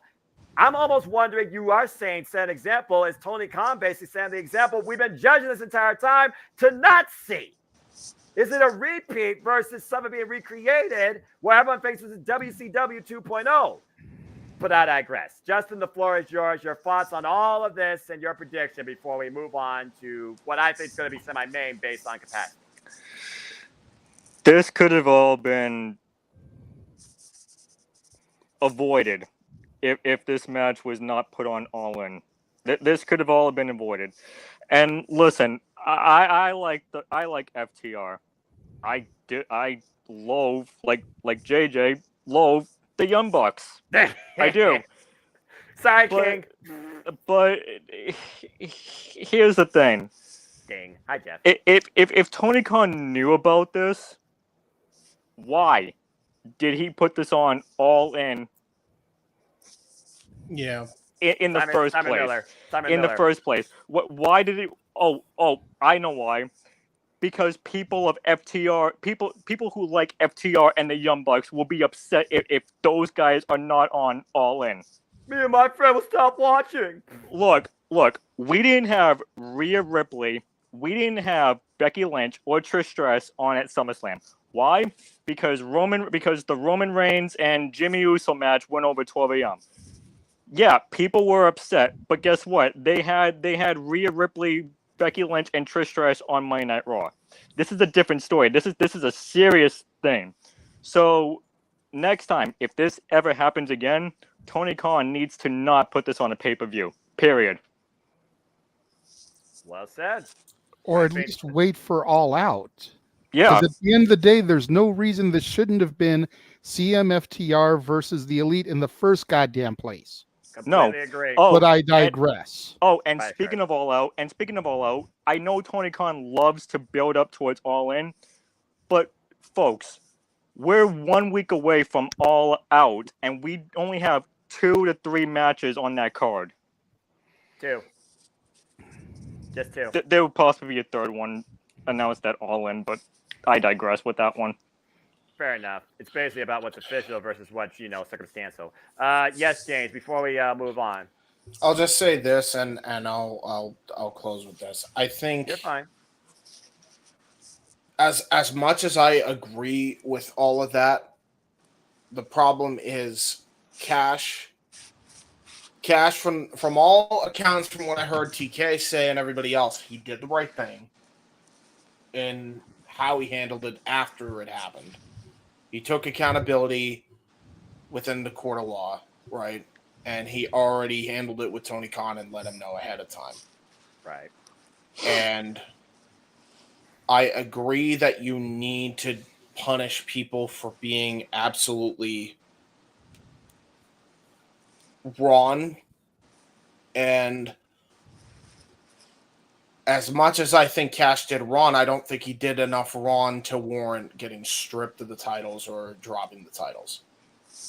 Statute of limitations. Because if we're gonna break it down, who has actually done more harm? The EVPs with Brawl Out, or Cash Wheeler with his arrest that he handled appropriately with Tony Khan and the confines of the law? I mean, the dude already handed in his weapons and he already had to pay $2,500.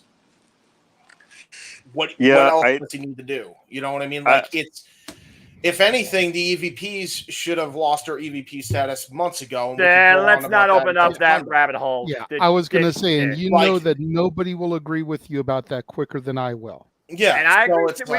We talked about verbatim for the better part of 3 daggone months after the event happened. All right. Yeah, I will.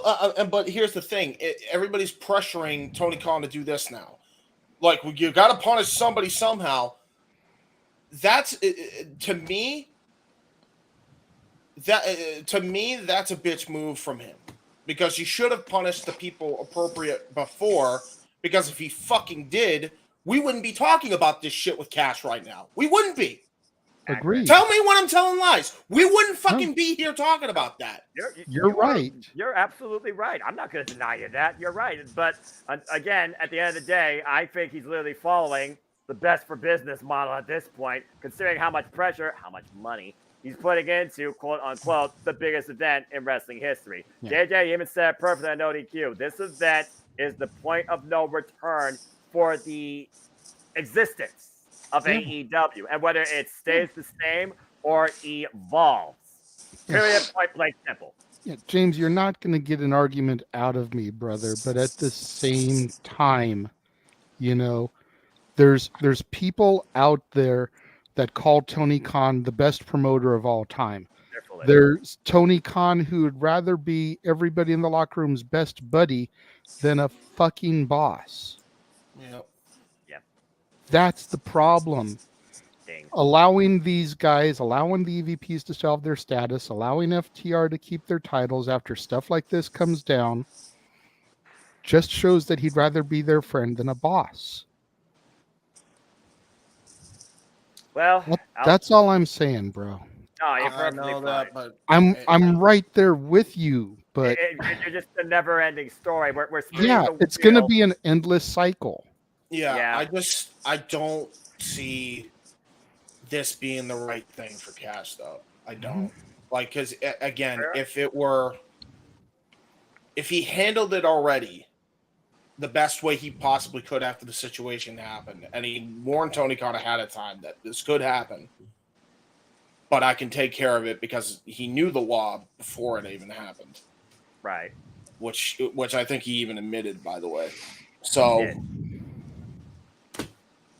then, just as a heads up, this is one of the topics we'll be getting into on open mic night. So let's make like Kermit the Frog and Fozzie Bear and move right along.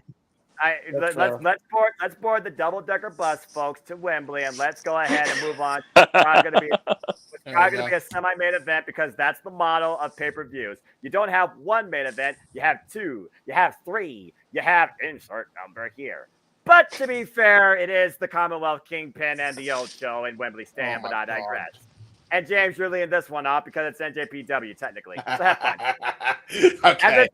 As it's Chris Jericho with a live Fozzy performance of Judas in front of 80,000 freaking people, taking on the man you probably were going to take on 2 years ago in the Tokyo Dome. The Commonwealth Kingpin, the Arrow Assassin, the IWGP United Kingdom Champion. And some would say, if you want to talk about people saying this, people saying that, some people say the best wrestler of all time, if not this year. Will Ospreay and Don Callis will be in the corner. James, the floor is yours. Who do you have in this match? What do you see transpiring? Who you got winning? Well, there's a few things I got to say about this. The Dynamite promo that they had this week, phenomenal. I mean, Will Ospreay was a star after that night. I mean, absolutely tremendous promo that he cut. Chris Jericho, probably one of the top promos of his career, right up there as well. Just the back and forth those two had in that contract signing was phenomenal. The contract signing segment was the best. It's one of the better contract signings I've seen, and I don't even know how long, just because of the rawness, the realness of how passionate both men were. Because, like, before that segment happened, I really was wondering why they didn't go with Omega Ospreay 3. Same. I really didn't know why they chose this match over the other one when they had Ospreay attack Jericho. And after hearing the discussion that Ospreay cut, he sold me on the match. Phenomenal work by Ospreay, man. Like, everybody said he was not going to be nothing but a spot monkey. All this shit about him. He's really proven himself to be one of the premier guys in the world. So I gotta give him props for that. That saying, I think Ospreay is going to win. I don't think the result's in doubt. I think this is Ospreay. I think it's his time, especially if he's talking about possibly signing with AEW after this. I wouldn't doubt that they give him a big win against Jericho here. But I'm looking forward to it now because they sold the shit out of me on Dynamite. So good on them. Bravo, bros. All right. So we got Will Ospreay. Before I open up to the panel, a majority, actually 75%, agree with you with Will Ospreay. Why 25 are going with the also Chris Jericho. Jericho at this point has not really had the greatest record this year when it comes to winning, but he's had incredible moments. And again, he's a made man. He's a 33-year veteran at 52 years of age who has brought this company now to international global forefront in the biggest event in wrestling history. And now he's taking on Will Ospreay. A match was supposed to happen 2 years just ago in the Tokyo Dome, and you were lucky to get maybe 26,000 people, if that. And here we are in front of our 80,000. That is a milestone moment for both of these men, bruv. Now, I really don't think, honestly, I think James is on point. I don't think the results in question, but I do think there is a context in question when it comes to the storytelling. Daniel talked about maybe Daniel talked about maybe Sammy will turn on Jericho since, again, the JAS is no more, RIP. Yet Sammy Guevara, his friend, is still alongside Chris Jericho in this match in Wembley. But even Sammy said after Double or Nothing, he needs to make changes. And I have yet to truly see those changes come to fruition. Could the changes finally happen in front of the biggest audience ever at Wembley Stadium? That being said, I think it's safe to say we all agree on Will Ospreay, but unless somebody has a context in storytelling, I saw Justin's hand go up, and I think we'll move on because it sounds like you all are pretty much the same boat. Justin, what do you have to say? And yes, I agree. For those that also agree, crowns up. But Justin, go ahead.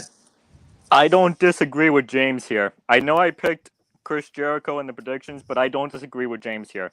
I honestly think that my prediction might be wrong here because I really want Will Ospreay to win this match over Jericho because, like you said, Noah, there might be cracks between Sammy and Chris Jericho at this Sunday. However, somebody asked me in a chat that I was in, saying like, well, why isn't Chris Jericho and Fozzy performing Judas on Dynamite? First of all,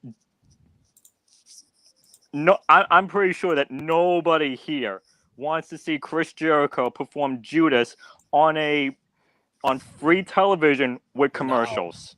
No way. Absolutely not. No way. Dude, if they did that on Dynamite, they'd go to restaurant quality picture-in-picture while Jericho is performing. Exactly, and that's why I told Oh, by the way, for anybody that's wondering what person I'm talking about, Cade. Oh, exposed, busted. Anyway, continue. Yeah, I pretty much told Cade saying like, it doesn't make any sense to have a live band perform on national television when you can have it for All In, Wembley Stadium, 80 to 90,000 people with no flipping commercials. Yes. Yep. So, besides this match, I'm looking forward to hearing Judas being played in front of 90,000 people. As far as the match go, like I told you guys, I don't disagree with James. I honestly think Will Ospreay will win. I think it's unanimous here on this panel, and I'm just gonna say this real quick because me and James and JD will be on that call. We're muting our TVs and just dancing and embracing that live performance of Judas. I guarantee you that. I ain't saying a damn word.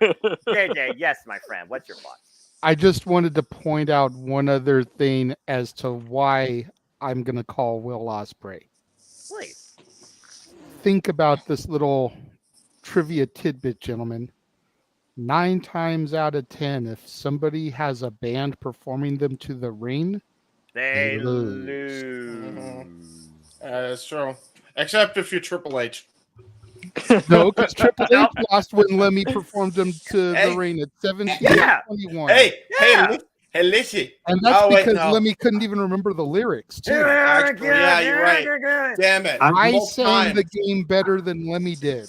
Well, I mean, he's at least 33.3 because he did win at Mania 18 when Drowning Pool played him to the ring. Oh Lord. Okay, but that's not Motorhead. Ronda Rousey lost when That's Joan not Jett had a Motorhead. bad reputation. Yep. CM Punk lost when Living Color Living performed Colour. him to the ring. Yes. You know, it's tradition that whoever gets performed to the ring live generally loses. Sasha Banks lost WrestleMania 32 for the newly christened Women's Championship. Shall we That continue? still shouldn't have happened. Don't even get me started. Yeah, thanks. Yeah, thanks a lot, Snoop Dogg. There is an exception. Rey Mysterio won. He True. did. There's a couple, He did. there's a couple exceptions. I will give you Yeah. that. But When ICP performed the Oddities to the ring at SummerSlam 98, the Oddities still won. Yeah. There are a few exceptions. That's why I said 9 times out of 10. Right. It's not. The It's not. majority of the time, Yes. the person loses. As Chris one- Jericho had an acoustic version of Judas with the choir, and I think he lost to John Moxley at a pay-per-view. Revolution He did. 2020. That is correct. But I will say, off of Judas real quick, because I do want to point this out. Can we give like a round of applause to Jericho and Ospreay for this as well, for making it such a gray area promo? Like both guys aren't the faces, both guys aren't the heels. I think that needs to be applauded because Absolutely. Jericho's the face in America, but he's absolutely going in heel in UK. Oh, Like pardon. Ospreay's going to get the Absolutely. ovation of his life. And to your point, this was arguably the greatest contract signing in forever. Yes. Yes. Yeah. I'm trying to think the last time I saw a contract signing where both parties gave a mutually strong promo that you really could have either side of the fan base support or hate both individual parties, and it didn't involve somebody going through a damn cheap ass table. Yeah. Exactly. All right, Noah, That's it out loud. we've had enough talk. Go ahead, JJ. Say it. It's time for the main Main event. event. Ladies and gentlemen, the biggest event in wrestling history, damn it, will culminate where we will find out once and for all who will be the bearer of the Triple B and who will leave the AEW World Champion as Maxwell Jacob Friedman, MJF, defends the gold against his best friend, quote unquote, Adam Cole, baby. Chris, you asked personally to be the front runner to lead the conversation and prediction here. And this is the main event, and in predicting fashion, everybody will get their say as we will go around the panel in clockwise motion. But Chris, you set the pace. Who leaves Wembley Stadium as the AEW World Champion? Well, let me talk to you about this match. Yeah, please do. I know you guys talked about the Jericho Ospreay. I do have Will Ospreay winning, by the way. No surprise. And I did pick Aussie Open to retain the tag team championships. Yeah. Involved as this main event goes, this is the match I'm looking forward to the most. I think that's safe to say for everybody here on this panel. I just have a gut feeling. Do you believe Adam Cole could be the guy dethroning MJF, or MJF might retain? But I've been going back and forth with this, and I'm seeing what Roderick Strong is doing with Adam Cole. He's been trying to get him back on his side instead of being on MJF's side. I just have a gut feeling that Roderick Strong and the Kingdom, they're going to cost Adam Cole the AEW World Championship on Sunday. I just have a gut feeling that is going to be happening. I know everybody is saying, are we going to get the turn? Are we going to get Adam Cole turning on MJF? Is MJF going to turn on Adam Cole? I don't think we're going to get that turn. They're going to be friends going into the tag team championship match, and knowing later after that, they're going to be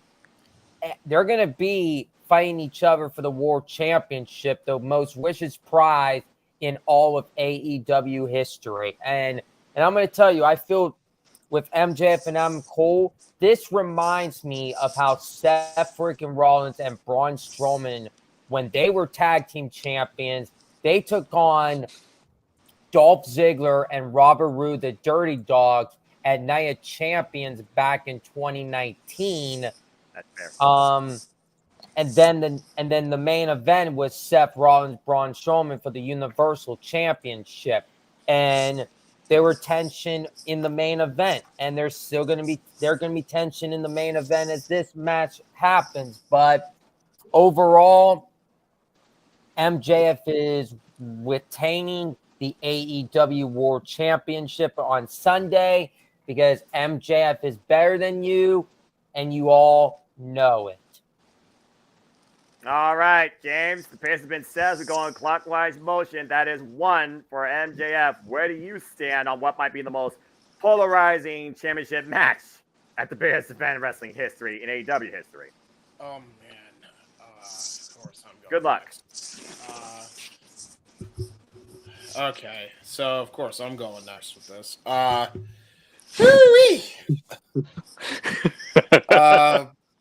Man, I think MJF is actually going to win still. I think they still got a lot going on that title run. I think, I mentioned not too long ago, I don't remember where because my schedule is so loaded and I do so many shows. I don't remember the specific show I said this on, but I do remember I said MJF going babyface in the middle of his title run would make this the most interesting world championship run that I've seen in years. Yeah. And that's just in general. I think if he does this and they go full on with it and he becomes not only a great heel, but a phenomenal face in the same run, this will outdo Roman's title run for me. Because Roman has been tremendous with his 1,000-day run. There have been great moments and everything, but I think the one constant with that is he's always going to be heel regardless in this title run. Yeah. MJF going babyface would make this the most interesting title run that I have seen in years. Because you really could have rode that wave of MJF as a heel, and you would probably still be making boo-goo bucks with him. The fact that they went and completely gone against the grain to the point now where he is promising now that he is going to still be friends with Adam Cole when everything's said and done. That, to me, makes this super interesting. And I think he has to have the world title to tell that story as becoming a good guy as this time progresses. Now, he's not going to wear a white hat all the time. I still think by the time 2024 rolls around, they're going to tell that story also where does he sign with the competition? Does he stay with AEW while he's the champion? That could be a thing. But even so, I think you can't tell that story until he has that face run. I think MJF retains here. I think MJF retains to continue that story of him becoming from a scumbag to the people's scumbag, as he so eloquently puts it. So, there you go. All right, that's 2 for MJF.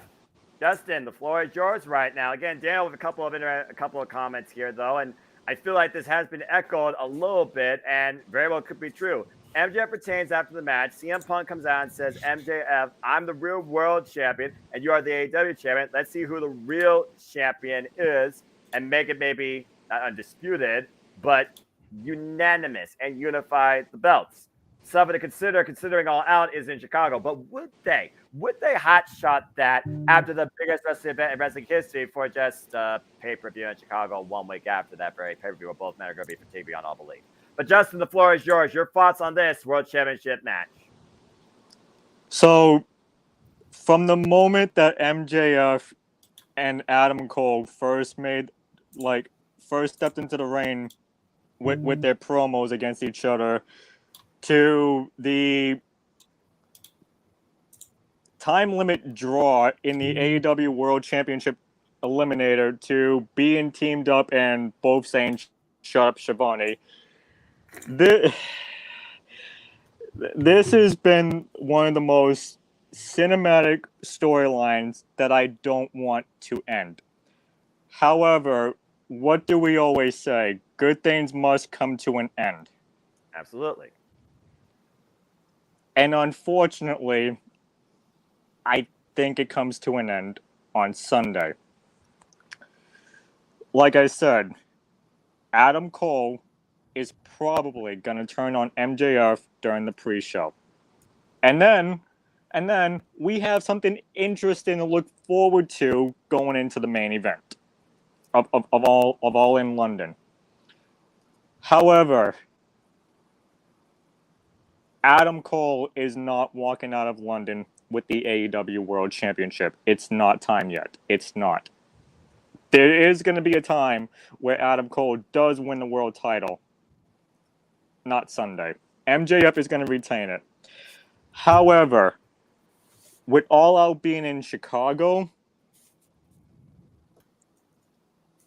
I'm gonna give a 1 week prediction here. MJF is not gonna defend that world championship at both All In and All Out.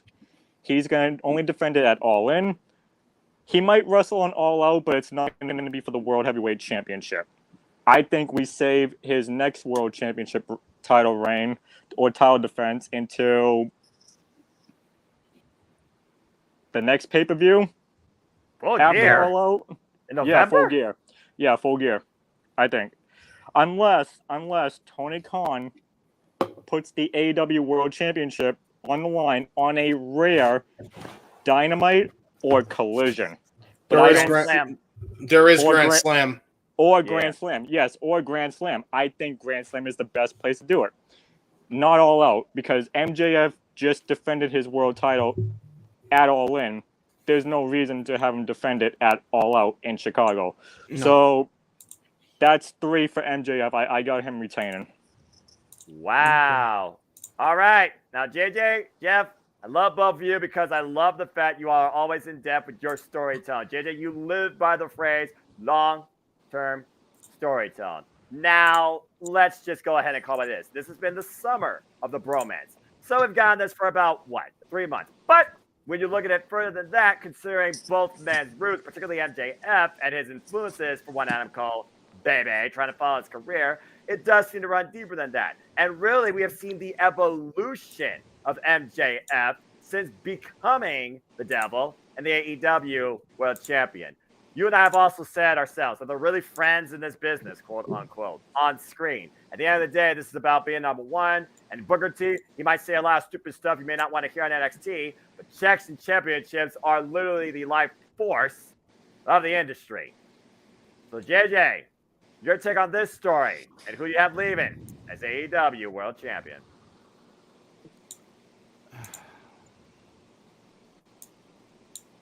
Uh-oh. MJF. Bottom line, I said it during my Punk dissertation. We have to get back to Punk and Max. I agree. I don't think it happens at All Out. I think it happens at Full Gear. 1 year to the event where Max won the strap. Where Max defeated the interim champion because of the chaos and the stripping of Punk's title post All Out. Then we get a unified champion and see if Max truly is deserving of being the undisputed champion, where he defeats the real world's champion, or does Punk get his belt back that he never truly lost? Once again, Tony Khan, that's ROWJJWilliams@gmail.com. I've been trying for months, brother. Yeah. But I love it. Let me be cocky and arrogant with this, James. I don't do it that often. He doesn't get the moment. He doesn't get the glory. He doesn't get the royalties. He doesn't get the shine, but he should, damn it. But I digress. So that is so far 4 for MJF. And by the way, 75% agree with the 4 of you for MJF retaining the Triple B 2.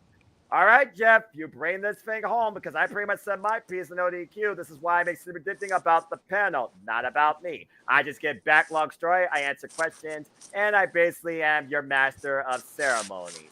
Again, MJF, he has beaten Rick Starks. He has beaten Bryan Danielson, a 63-man Ironman Class that we were also calling Match of the Year at that point of the year.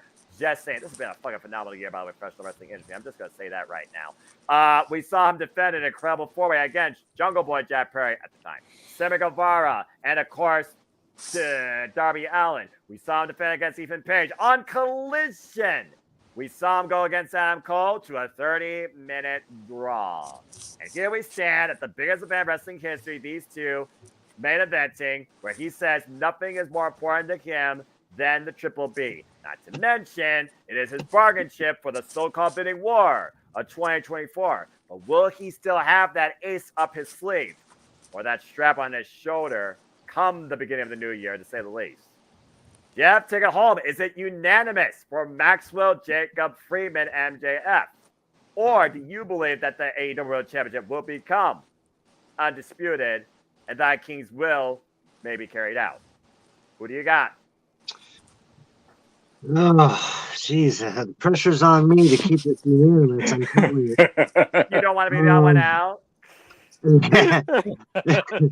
I mean, I felt pressure all day at work. Now I get it here. Jeez, I'm telling you. All the pressure. You're in a compactor. There's many different paths that we have taken with this story. And I have personally enjoyed this, and I will say it, more than the Bloodline. In a very short period of time, they have made this story more enjoyable.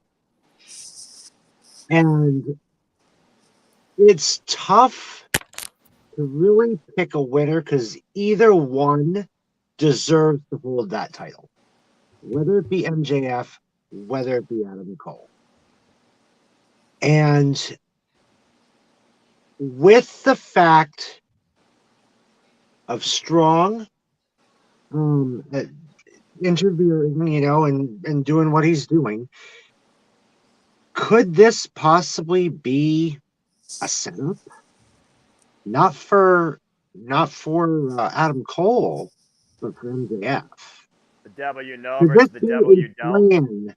That has been going on behind MJF's back, where he doesn't know that they've got something going on here where MJF could lose that title to Adam Cole because of Roderick Strong. My choice is MJF. So the AEW World Champion. See, I agree. I think that there's more to this story than what we got now. I see a possible rematch down the road. I see the ring trying to come into play in this match. I see the belt trying to come into play in this match by both parties. MJF with his ring, Adam Cole could grab the belt. None of it will be used, but I think you'll see them bring this stuff into play. MJF though is at first when he had the title, I couldn't stand it. He was barely defending it, kind of like a Roman Reigns. Where have we seen that before, right? Damn. But over the last few months, he's actually doing what a champion is supposed to do. Defend your title within a certain amount of days. He's actually doing that. You know, probably against his will, but he's still doing it. He's still doing it. But I think that, you know, his reign will go on to full year. And I agree. I think that's where he's going to lose it. And I also agree. I think it's going to be Punk with the unification of both belts. So I am not disagreeing with that whatsoever. So I have MJF leaving, but it's not gonna be a happy ending, I don't think. I think that we've seen the tension between the two. We've seen MJF really upset to the point where he wants to punch Cole, he wants to do that, but he doesn't do it, and they hug it out. We see Adam Cole do the same thing. But a babyface MJF could only last so long. I see him going back to his old ways at the end of this match. I love babyface MJF. This has been a wild ride, a fun ride to watch this, including their little interview thing they did with eating hot wings. If you haven't seen it, love that. I love That was ridiculous. That was great. That was awesome. I watched that this morning before I went to work. But I see MJF going back to his old ways. I mean, all things must come to an end. We mentioned it earlier. The babyface thing, I don't. MJF makes a better heel than he does a face. Bottom line. And you could say the same probably for Adam Cole. But although I have enjoyed a face run of Adam Cole more so than a heel. Right. So it's kind of like a catch-22, you know, damned if you do, damned if you don't, one way or the other, you know, the whole thing. But I see MJF being the one to turn back heel by the time this is all said and done with. And possibly Roderick Strong coming down and being like, I told you so. Adam Cole ends up all alone, baby. All right. James, I see you got your hand up or something. What's up, man? My thing is, what if right now? So what if they don't do a turn, but instead, you know, they continue that story and it's almost like a sub story from Max. Like, hey, you know, Adam goes, hey, listen, I know you had your issues with Roddy. I know you had your issues with your last faction. I like that's been well documented. Yeah. But I also know you're trying to change for the better. How about we do what we did last time? Why don't we go out with my friends? We'll go out with Roddy. We'll go out with Taven and we'll go out with Taven and Mike Bennett. Let's all get a bite to eat. Maybe we can, you know, actually get to know each other, you know, and maybe we can have a faction of our own and take over and get some gold and, you know, do it the right way this time. Could be interesting too. I'm just throwing that out there. You know, it'd be an interesting way to kind of go with it because, you know, you'd have to imagine that if they do go that route and they don't have a dissension and they actually win all the gold, which is also a possibility, which that could be an interesting way to do it. And they could freebird rule it and give it to Roddy and Taven or Taven and Mike Bennett. Yeah. You know, and that could be their end to defend the tag titles on Ring of Honor. And then you could have Roderick Strong either get the TNT strap or the World Television title. And then have Adam Cole win either the Ring of Honor World title or, you know, the Real World's Championship and then do that thing again. There's many ways that can go. Oh, yeah. But that's the beauty of this. It really is. It's not predictable. It's not. And the friggin' match itself comes down to further suspension of disbelief based on what happens on the damn 0 hour before you buy the pay-per-view. Which was brilliant strategy, by the way, whoever wrote this. And can we also say, like, I think no matter what the outcome is, I think all the outcomes are positive and it's good for AEW and it's not bad. I think we can all agree that there's no bad choice here. Like, I'm here for the ride. Well, we're gonna have a hell of a ride for 3 hours, 58 minutes, and 30 seconds softball time, as always on pay-per-views. So, Can I just add one thing? sure, it. Justin. So, like I said before, AEW is unpredictable, and that's what I like. To a degree. To a degree, yes. There are some times where things are predictable to a degree, but like Jeff said, Roman doesn't defend his title 30 days or to a point where Gunther does. Yeah. So honestly, I think MJF's reign as world champion, ever since he won the title back at Full Gear last year, has been one of the best title reigns ever in professional history, ever in pro wrestling. Because he doesn't defend it almost every time, but he's on television competing almost every single week. Where Roman just takes a vacation whenever he wants. I know it's vacation so much, but I do get what you're saying. So, not to go down the proto rabbit hole. So I think MJF can be now named the people's world champion in professional wrestling. No disrespect to The Rock. I like He's The the Rock. scumbag, and you know it. Yeah. So scumbag. I'll take MJF's title reign over anything right now. Okay, that's fair. There is one more thing before we conclude that we didn't talk about at all, because JJ, Jeff, Chris, James, Justin, there's one other thing that usually happens at AEW pay-per-view. A surprise debut or signing. So that being said, King Mike, think about it for your support throughout the whole night. I will acknowledge your question. So let's go ahead and just kind of wrap our brains around and think about who could show up. King Mike brings the point. Any big signs for the business show ever? Do you see maybe Edge or Mandy Rose or Matt Cardona or somebody else you can think of? Maybe somebody from the UK area. Like what could be a big time holy moment here for somebody to show up at this stage? I mean, come on, somebody has to show up. It's the biggest event in wrestling history, and you would think that would be the perfect stage to make a first impression, if not a tease. JJ, I'll start with you. Do you think there's somebody's going to show up? And if so, who? Or how would you like? Who? Honestly, there's nobody I can think of that realistically, there's the keyword realistically, quote unquote, very could good. or would show up. But if it was within my power to book, Swerve Strickland would get attacked prior to the coffin match, and the Rated R Superstar would take his place. That would be crazy. ENC and Wembley, what the fuck? Against Darby and Sting!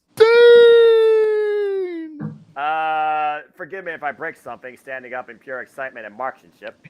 And that's the only way I could see Sting jobbing at Wembley. Yeah. That's true. Dude, if Edge comes out to Coming Home by Alter Bridge, I will lose my effing mind. If we're going to be calling that shit. I know. Like, I would be going wild. Like, that would be absurd. Like, that might actually usurp his Rumble return for me if that actually were to happen. Fair. And I say that because I remember Edge, he denied rumors before on Twitter when these rumors circulated the first time around, so I wouldn't put it past him. There are people that know how to work the fans better than the fans think they actually are capable of, including the dirt sheets. So, I mean, crazier things have happened, but to that point, Jeff, it's the biggest show in wrestling history. Do you think that it's big enough what they got going for it? Or could somebody show up? And if so, who in your mind? Well, I don't know. I'm sure someone will show up, but for me to guess who, I have no idea. I could count Edge out because of the 90-day no compete clause. He wouldn't. It obviously would not compete where he would show up there. Maybe by Full Gear, that could be a possibility, and you could see Edge and Christian back together, which could be very interesting to see, especially with the Hardys there. Relive that one. I see a return, and I will agree that we will see Bryan Danielson. I think that would be a great return for him. He's been out for a while with a broken arm, as we all know, but he's recuperating fine. I think even just a small appearance by him would be satisfying. So we're not asking him to do much. Obviously, you can only do so much with a broken arm. But you know, I could see him showing up and playing a part in it in some form or fashion. Okay, by the way, somehow you're going out like that. I like think almost it's like just because aggressive. Justin's feedback on his mic is just kind of cutting him out. That's all that is. Oh, okay. Yeah, Anyway. my take was Bryan Danielson returning. There's probably going to be a debut or a signing or something. There usually is, and it's going to be someone from England. That's the only way to put it. I mean, if it's going to be someone, it's got to be someone from England. That's fair. I mean, and Or not maybe- necessarily someone here. Or maybe New Japan, because you know they had the Red Pro show previously. All right, James, because I think we'll about conclude this thing as we've been going for my deadline now that I make almost 2 hours and 30 minutes because I know we got to do blood.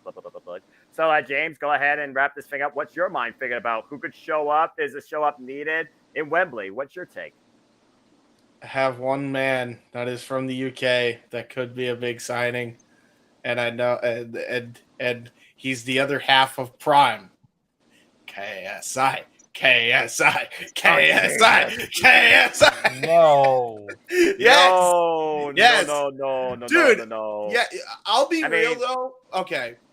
All joking aside, the Right. reason I say KSI, there's a couple of reasons. Like, I'm being half joking about it, but I'm dead serious to a degree.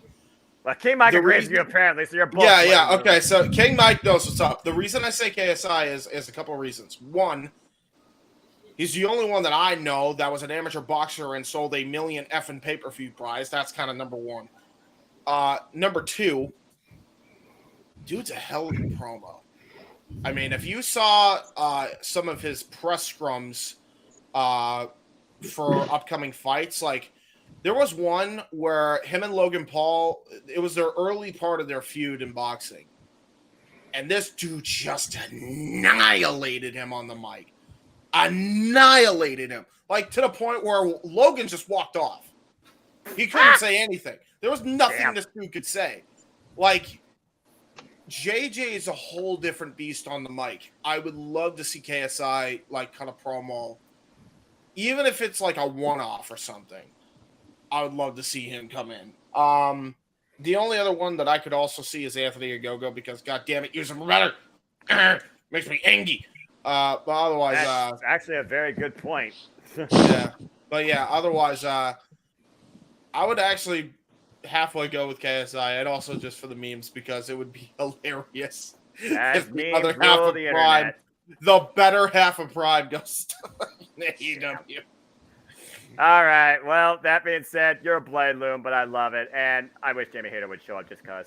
But I digress. All right. Well, that being said, oh, Chris, what's up, Chris? I think I know who's returning on Sunday. All right. And I just thought about this. I know I picked Saraya to retain. No, I botching that. Oh my God! It's just been a long week. Fair enough. Yeah.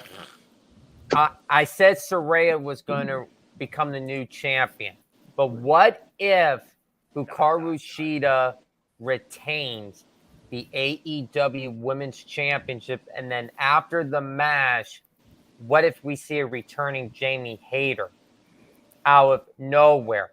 I would love that. I would mark out that. If we don't get Saraya gain that big moment, win the AEW Women's Championship in England, and they go in a different direction, have Sheeta retain, and then have Jamie Hayter. She's from England because she was supposed to be coming back to taking on Toni Storm.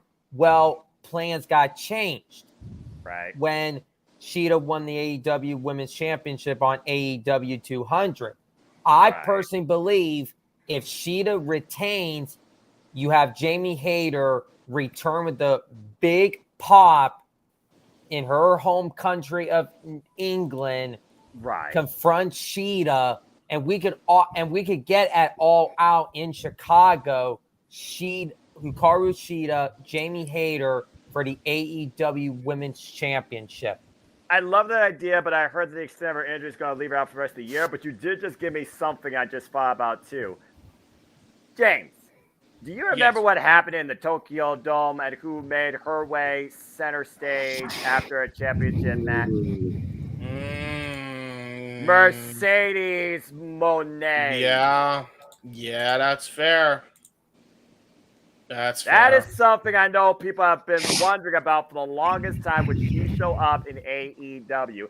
And Sasha Banks and Paige have a history. Yeah, they do. That is true. If there was ever an opportunity to do it, this is the time to put the Monet on the table and make bank off it. Might as well. Take that to the bank. Yes, Justin. Since you're the last one, I'm going to conclude. I'm not gonna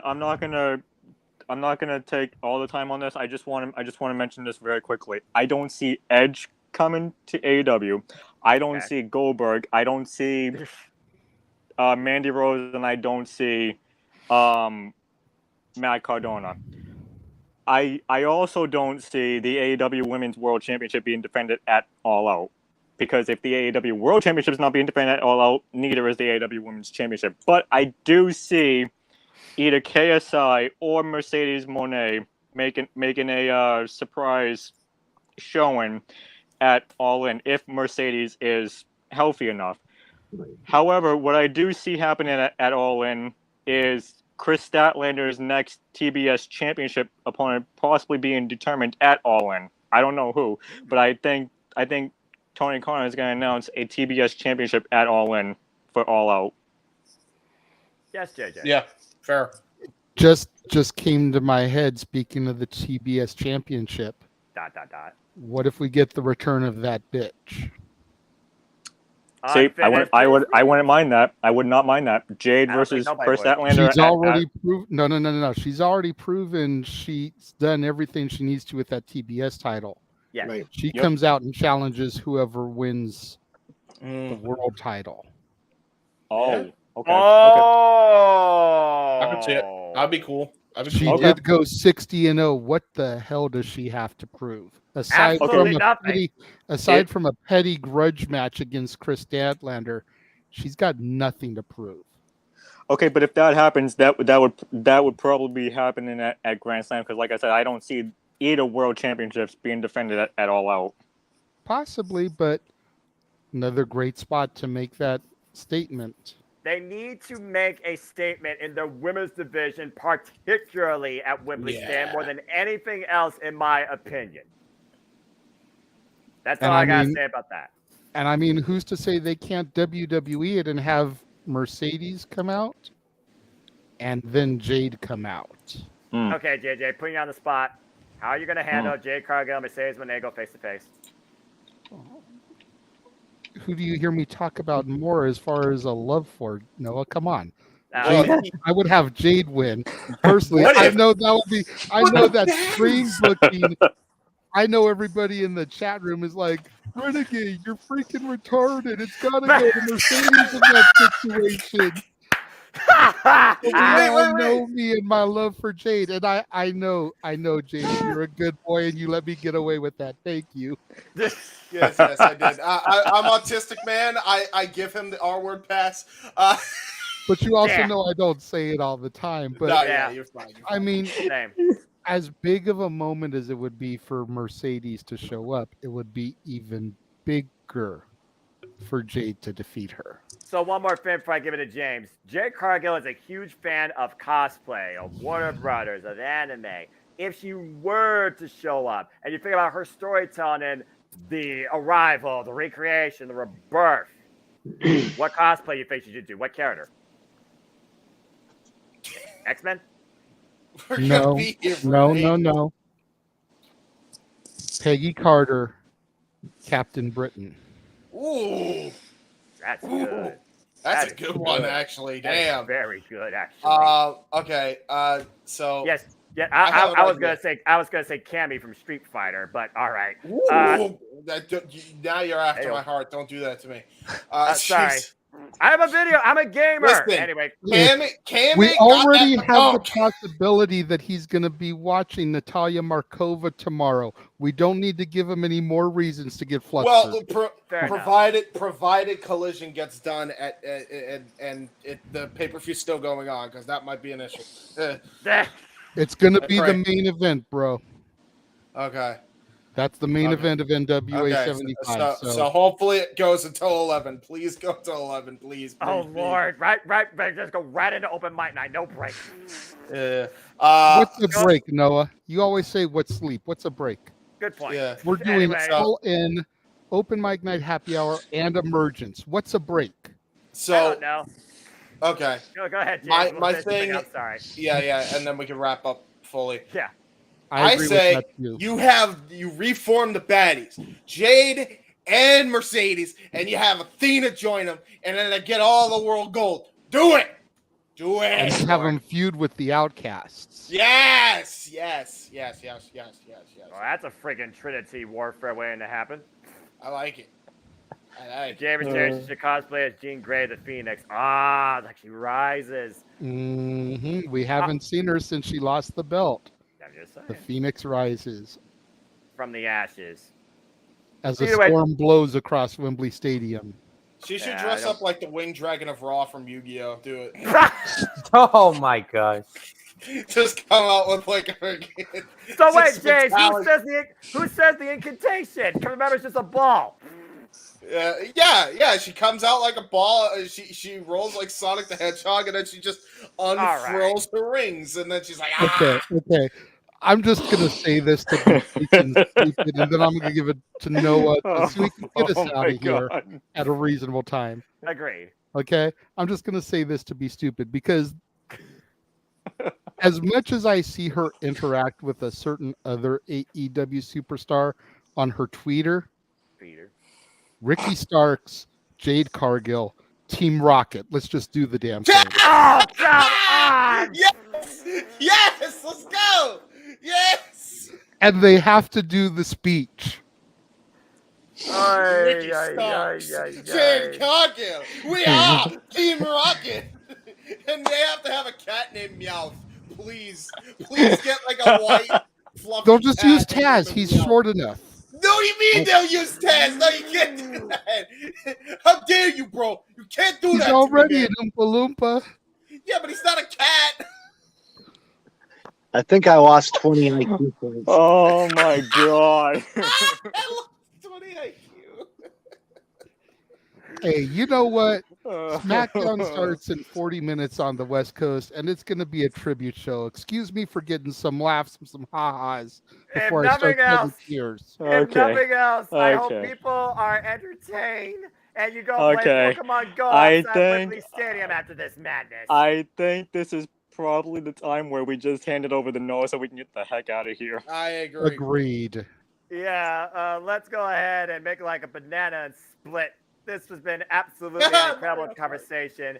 Thank you, gentlemen, for joining me on this fun expedition as we discuss All in London. Again, ladies and gentlemen, this is the biggest event in wrestling history. Damn it! But I digress. you all really will tune in and enjoy our watch live. You don't buy the pay-per-view live or check out the 0 hour if you can. We thank you once again for tuning in. Some quick opinions real quick here before I turn over for plugs. AW, let's see here. Global Ospreay, rest in peace. Oh, that's nice. With a ton of prayers to Joe Don Family with a tribute show. Biggest man for wrestling history. MJF will never lose. Everybody loses eventually. Undertaker. Adam Cole turns on MJF, not the event. This ain't Monday Night Raw. This ain't SmackDown. This ain't WCW. This ain't even WWE. This, my friends, is AEW. Comment of the night. They need Wardlow. I agree. Where the hell's he been? You tell me. All right. That being said, I know what we're about to be off screen. So thank you once again, folks, for tuning in. Let's go around and plug some stuff. Justin, it's been fun. Hope to see you for full gear. Anything you want to plug, promote, and where can people find you? You'll probably be seeing me here for All Out if you do the predictions for All Out too, or something. There you go.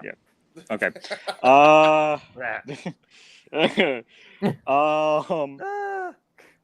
Mainly Forever Boston Sports, MWL, and every other chat or prediction league that I'm in. But mainly March 3rd, where you can find me is in Boston at the TD Garden, watching Stephen Curry for the first time playing against the Celtics in person. Oh, good for you. That's good. That's a heck of a person to get behind. James, man, you and I got one hell of a busy weekend. Yeah, we got a busy week. Well, story of our lives. When do we rest? The answer, never. Oh. James, anything you want to plug about? Where can we find you? Well, you can find me on a bunch of different things. FTW Main Hub is the number one thing I'm going to plug first. YouTube.com/@FTW Productions Main. Our watch party has just dropped for our All In Dynamite Go Home show from last night, or a couple nights ago now. That is available right now on the interwebs, not only on that channel, but also on my channel at jhebritz95. That is some good shit. It was fun. We had a good time. Walter Cruz from No DQ actually joined us for the first time, along with Kuzon Zero, Michael X, and Moonlight Mirage. It was a fun time. We all had a good time. Oh, it was nice. Fun little pro wrestling watch along there. We had a good time, partied on. And then I have the Jay Hibbert side of things up on my channel. Indie Force episode 27 is on there. On Wrestling Fortune 44, there is a bunch of retro content. We got a summer shows playlist that I created. We also have an All In hype, which is all UK based shows, and then there is All Out and Payback hype. That's another playlist. We're doing Payback 2017 and All Out 2021. So yeah, I know. So yeah, that's up there now. So that's what's coming up on the Wrestling Fortune 44 Incorporated channel. And then they're on Owen the Talkinator Studios, Owen Finch and AJ Talks. They cover Ben 10, Danny Phantom, and Avatar The Last Airbender, the series premiere episodes of all those shows. So if you're interested in Cartoon Land, go check it out. And I think Mistress Audio is going to be releasing an audio soon, featuring yours truly again. So there is that as well. So yeah, a lot of stuff coming up on my side of things. There's just so much shit that I'm on. There's stuff that happened in the past, and there's stuff currently going on in the present, and then I'm gonna be around in the future. I'm all over the timeline. Shit's fucked.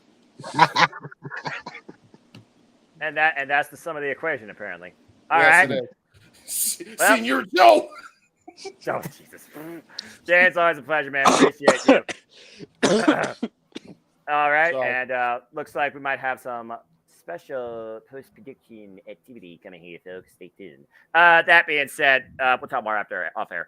Chris, always a pleasure. Good luck, man. Again, we also got more tomorrow, so I guess you're going to say the same thing twice. We got more tomorrow, so I guess you're going to say the same thing twice. So let's go ahead and get the first run out tonight, Chris. As I call you the guru of social media, I'll accept the X at this point because I know you don't call it X. But where can people plug and promote where people can find you? Well, you just said same thing twice over and over again, and you use that in a sentence. So congratulations to you, Noah. I guess that's something. I'm not a wordsmith. Well, where everybody can find me at is on my X account is CROTS24. Then I got my Instagram, CMROTZ_6472. Got my Facebook, Christopher Rots. Got my Discord, CROTS2423. My Snapchat, C_Rots17. My TikTok is Rots_2423. It's always been a pleasure coming on the Simply Predicting panel here tonight. We got tomorrow Impact Wrestling's Emergence. I will be definitely on the call tomorrow, so I'll be on at 5 p.m. Eastern time for Impact Emergence, and then sometime next week we'll be back here to do AEW All Out. Lord help me. And we will be back for WWE Payback. Did we talk about what day we're doing Payback for next week? I gotta figure out both days, dude, because I'll also be plugging, of course, a simple take. I'm not getting any breaks next week. So we'll be back for Payback and All Out next week. I had a fun night here tonight. My mind was somewhere else because of I was watching Friday Night SmackDown and giving my honor, giving my respect to Bray Wyatt. Rest in peace, Bray. You're going to be missed. I had a good time here tonight. Can't wait to finish the week with All In. London on Sunday to just give us some sort of an upbeat thing that we could look forward to as we going to be entering the new week. Cherish life, everybody. Tomorrow is not guaranteed. Just make a positive life into everything. Cherish life. Be positive. Reach out to loved ones and just tell them you love them, you miss them. And see you next time. Don't say goodbye because goodbye means forever. Say see you next time. Or see you later. So I had a good time here. I'm bowing now. I got to get myself ready for work tomorrow. Appreciate you, man. So I'll see you guys tomorrow, and I hope you guys enjoy AEW All In this Sunday live on pay-per-view. Appreciate you, Chris. God bless you and your family. Have a good night's rest. Thank you once again for being a part of Simply Predicting. Ta-ta. Jeff Chadwick, always a pleasure, man. Again, I know you're also busy yourself hosting your own roster and a league. And, of course, I'm part of that madness, too, still to a degree. But besides that, man, anything else you want to plug them up besides Meltdown? You still got your website, too, correct? I do. I still got the website, www.mwl.webador.com. I have not updated it. Things have been so hectic, but it will be updated after this week with the points and records of everybody. If you, those are interested, we are always looking for new people to join. Create your character, play as your character. We have a lot of heavy hitters when it comes to promos lately. I mean, I'm telling you, these guys are freaking awesome. It's just a bunch of fun. That's pretty much what it is. Tomorrow we are having roundtable. We do not currently have a guest, so hopefully I can get someone. But we will be discussing obviously Bray Wyatt and Terry Funk on our show. Also, things that have happened in the world of wrestling with WWE, NXT, and probably a little talk about All In, possibly. So definitely check us out over on Meltdown and our Wrestling Roundtable. I think, if I'm not mistaken, Maddie has offered to go live. He is in London. He will be going to All In. So I think he's going to have something live on Meltdown tomorrow, if I'm not mistaken. So definitely go over on the page and check it out. He always brings it. I mean, he has a show breakdown. He breaks down a pay-per-view from the past. Justin has been a part of that one. I've been a part of it before. We talked about SummerSlam 92 match by match. So it's really, yeah, it's really cool to just like sit down and talk match by match of a specific pay-per-view. So look forward for that too, coming another episode of that coming on as well. Jeff, you're not going to believe this, but one of the member requests that we had recently was Becky Lynch. Oh yeah. Evidently, Becky Lynch wants to be part of MWL. Who would have thought it? Hey, everybody comes in, famous or not, I guess. Now we've had Tony Khan in the chat, so there you go. Yeah, now we just need Seth Rollins. So you guys get bots. You guys get bots too, huh? Yeah. Oh God, yeah. Oh, good Lord Almighty. And well, I guess someone has to entertain themselves in some capacity, right? Anyway, thank you, Jeff. It's a pleasure. Hope to see you tomorrow for Emergence. Otherwise, good luck this weekend. As of course, our Horseman League is continuing. I shall win. That being said, we'll see what tomorrow brings. JJ, we'll see what later on brings. But for now, man, you and I, of course, always have a busy agenda ahead. It has been a pleasure having you on City Predicting AEW style, my friend. Go to the show. You bring a lot outside WWE too, and I think you had a lot of fun with it as well. But anything you want to plug and promote, easier said than done. Well, in addition to all the watch-alongs that we've got this weekend, I mean, we're supposed to have NWA 75 coverage tomorrow. If for whatever reason that falls through, we're doing a watch-along of Collision to go home to All In. On Sunday, we've got All In beginning at 8 o'clock in the morning Pacific, 11 o'clock Eastern, because the UK hates us. We're going to die. Immediately after All In, we've got an open mic night happy hour. Immediately after that, we go straight into Impact Wrestling Emergence. That's in addition to our regular open mic night shenanigans tomorrow night. Yeah. And on top of all that, if we can make science and technology come together in 25 minutes, we will be giving a very special watch along this evening. Boom. As we will be covering the SmackDown that already aired to the East Coast. It's about to go live to the West Coast. Oh my gosh. As long as we can get the tech to sync up, we will be covering this. If for whatever reason we can't, you've still got us doing NWA 75 or Collision tomorrow. There you go. All right. And again, please follow the Renegade at Cassidy Studios on the social medias, on the Twitter. Still got the Twitter icon, so I'm still calling it Twitter. And Cassidy Studios, and of course the Insta, because pictures tell a story. And if you haven't already, please become a member today. He has a ton of content. We got a lot of polls going on there. He, of course, me and him recently just did the last subscriber-based post about the SummerSlam match, which was Peach Trunk Randy Orton getting that title out of the water against Chris Benoit in Toronto. Yes, you heard me right. Yep, I stand by what I said, and I said what I said. So there you go. JJ, thank you, man. Again, we're going to see what we can try and do here effectively in about 20 some minutes or so. Yeah, I still call it Twitter too. I don't care if it's called X. I still call it Twitter. What if we? We'll see. Yeah, I was gonna say X gonna give it to you. He's gonna give it to you. X gonna give it to you. I don't want to be here anymore. Oh, sorry, life sucks, and then you're stuck in the alphabet. Am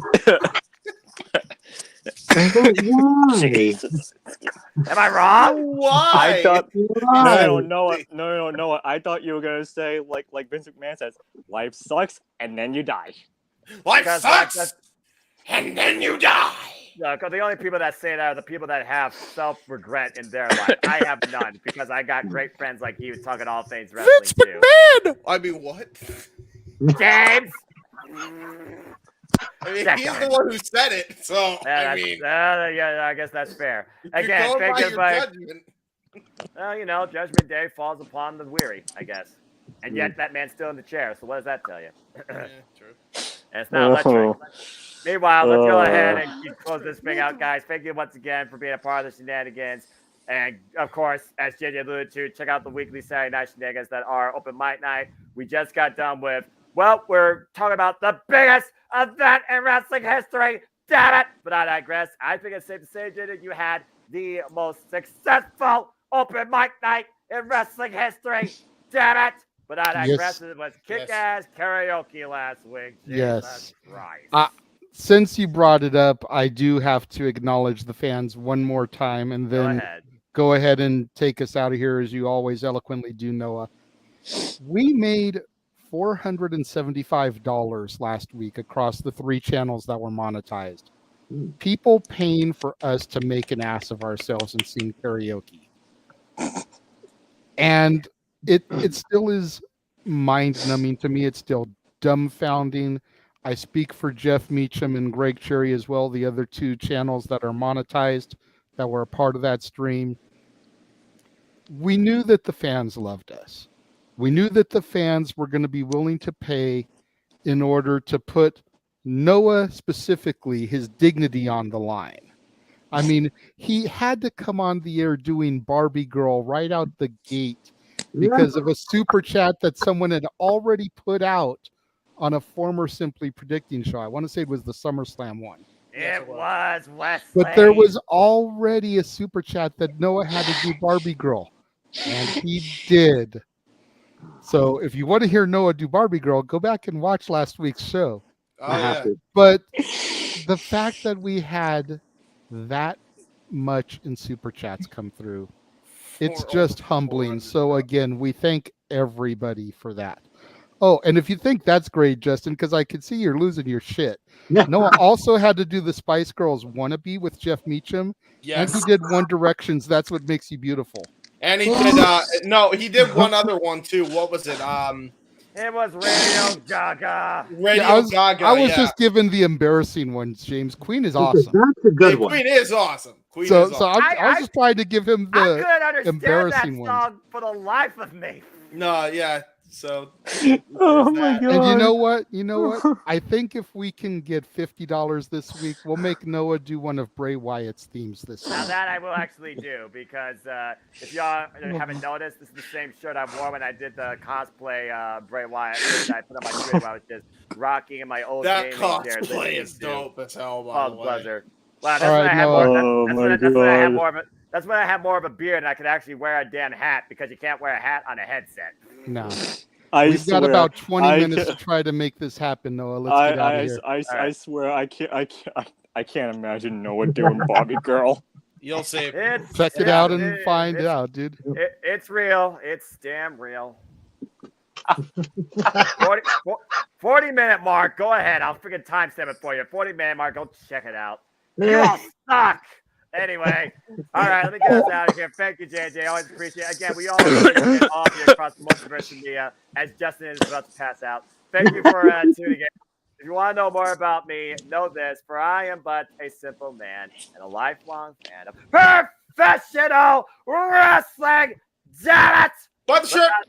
I don't watch much, but I digress. Find me again on the Twitter and on YouTube, primarily, and in Foster1916. For all things wrestling, shout out, of course, to the entire ATW family on the Twitter. If you think JJ and anybody else's shenanigans in the multiverse Busters Madness, check out the latest ATW Impromptu with me, Eric Brown, and the KING King of ATW, now available on the ATW playlist, as we went 3 hours following Dynamite Wednesday night discussing All In and all things wrestling. Again, find my Twitter primarily for our prediction league updates, leaderboards, the forums at the foremost, and of course my live takes in wrestling and a simple hello and some encouraging positivity in your day. Because my name is Noah Andrew Foster, here to encourage you to just enjoy wrestling too.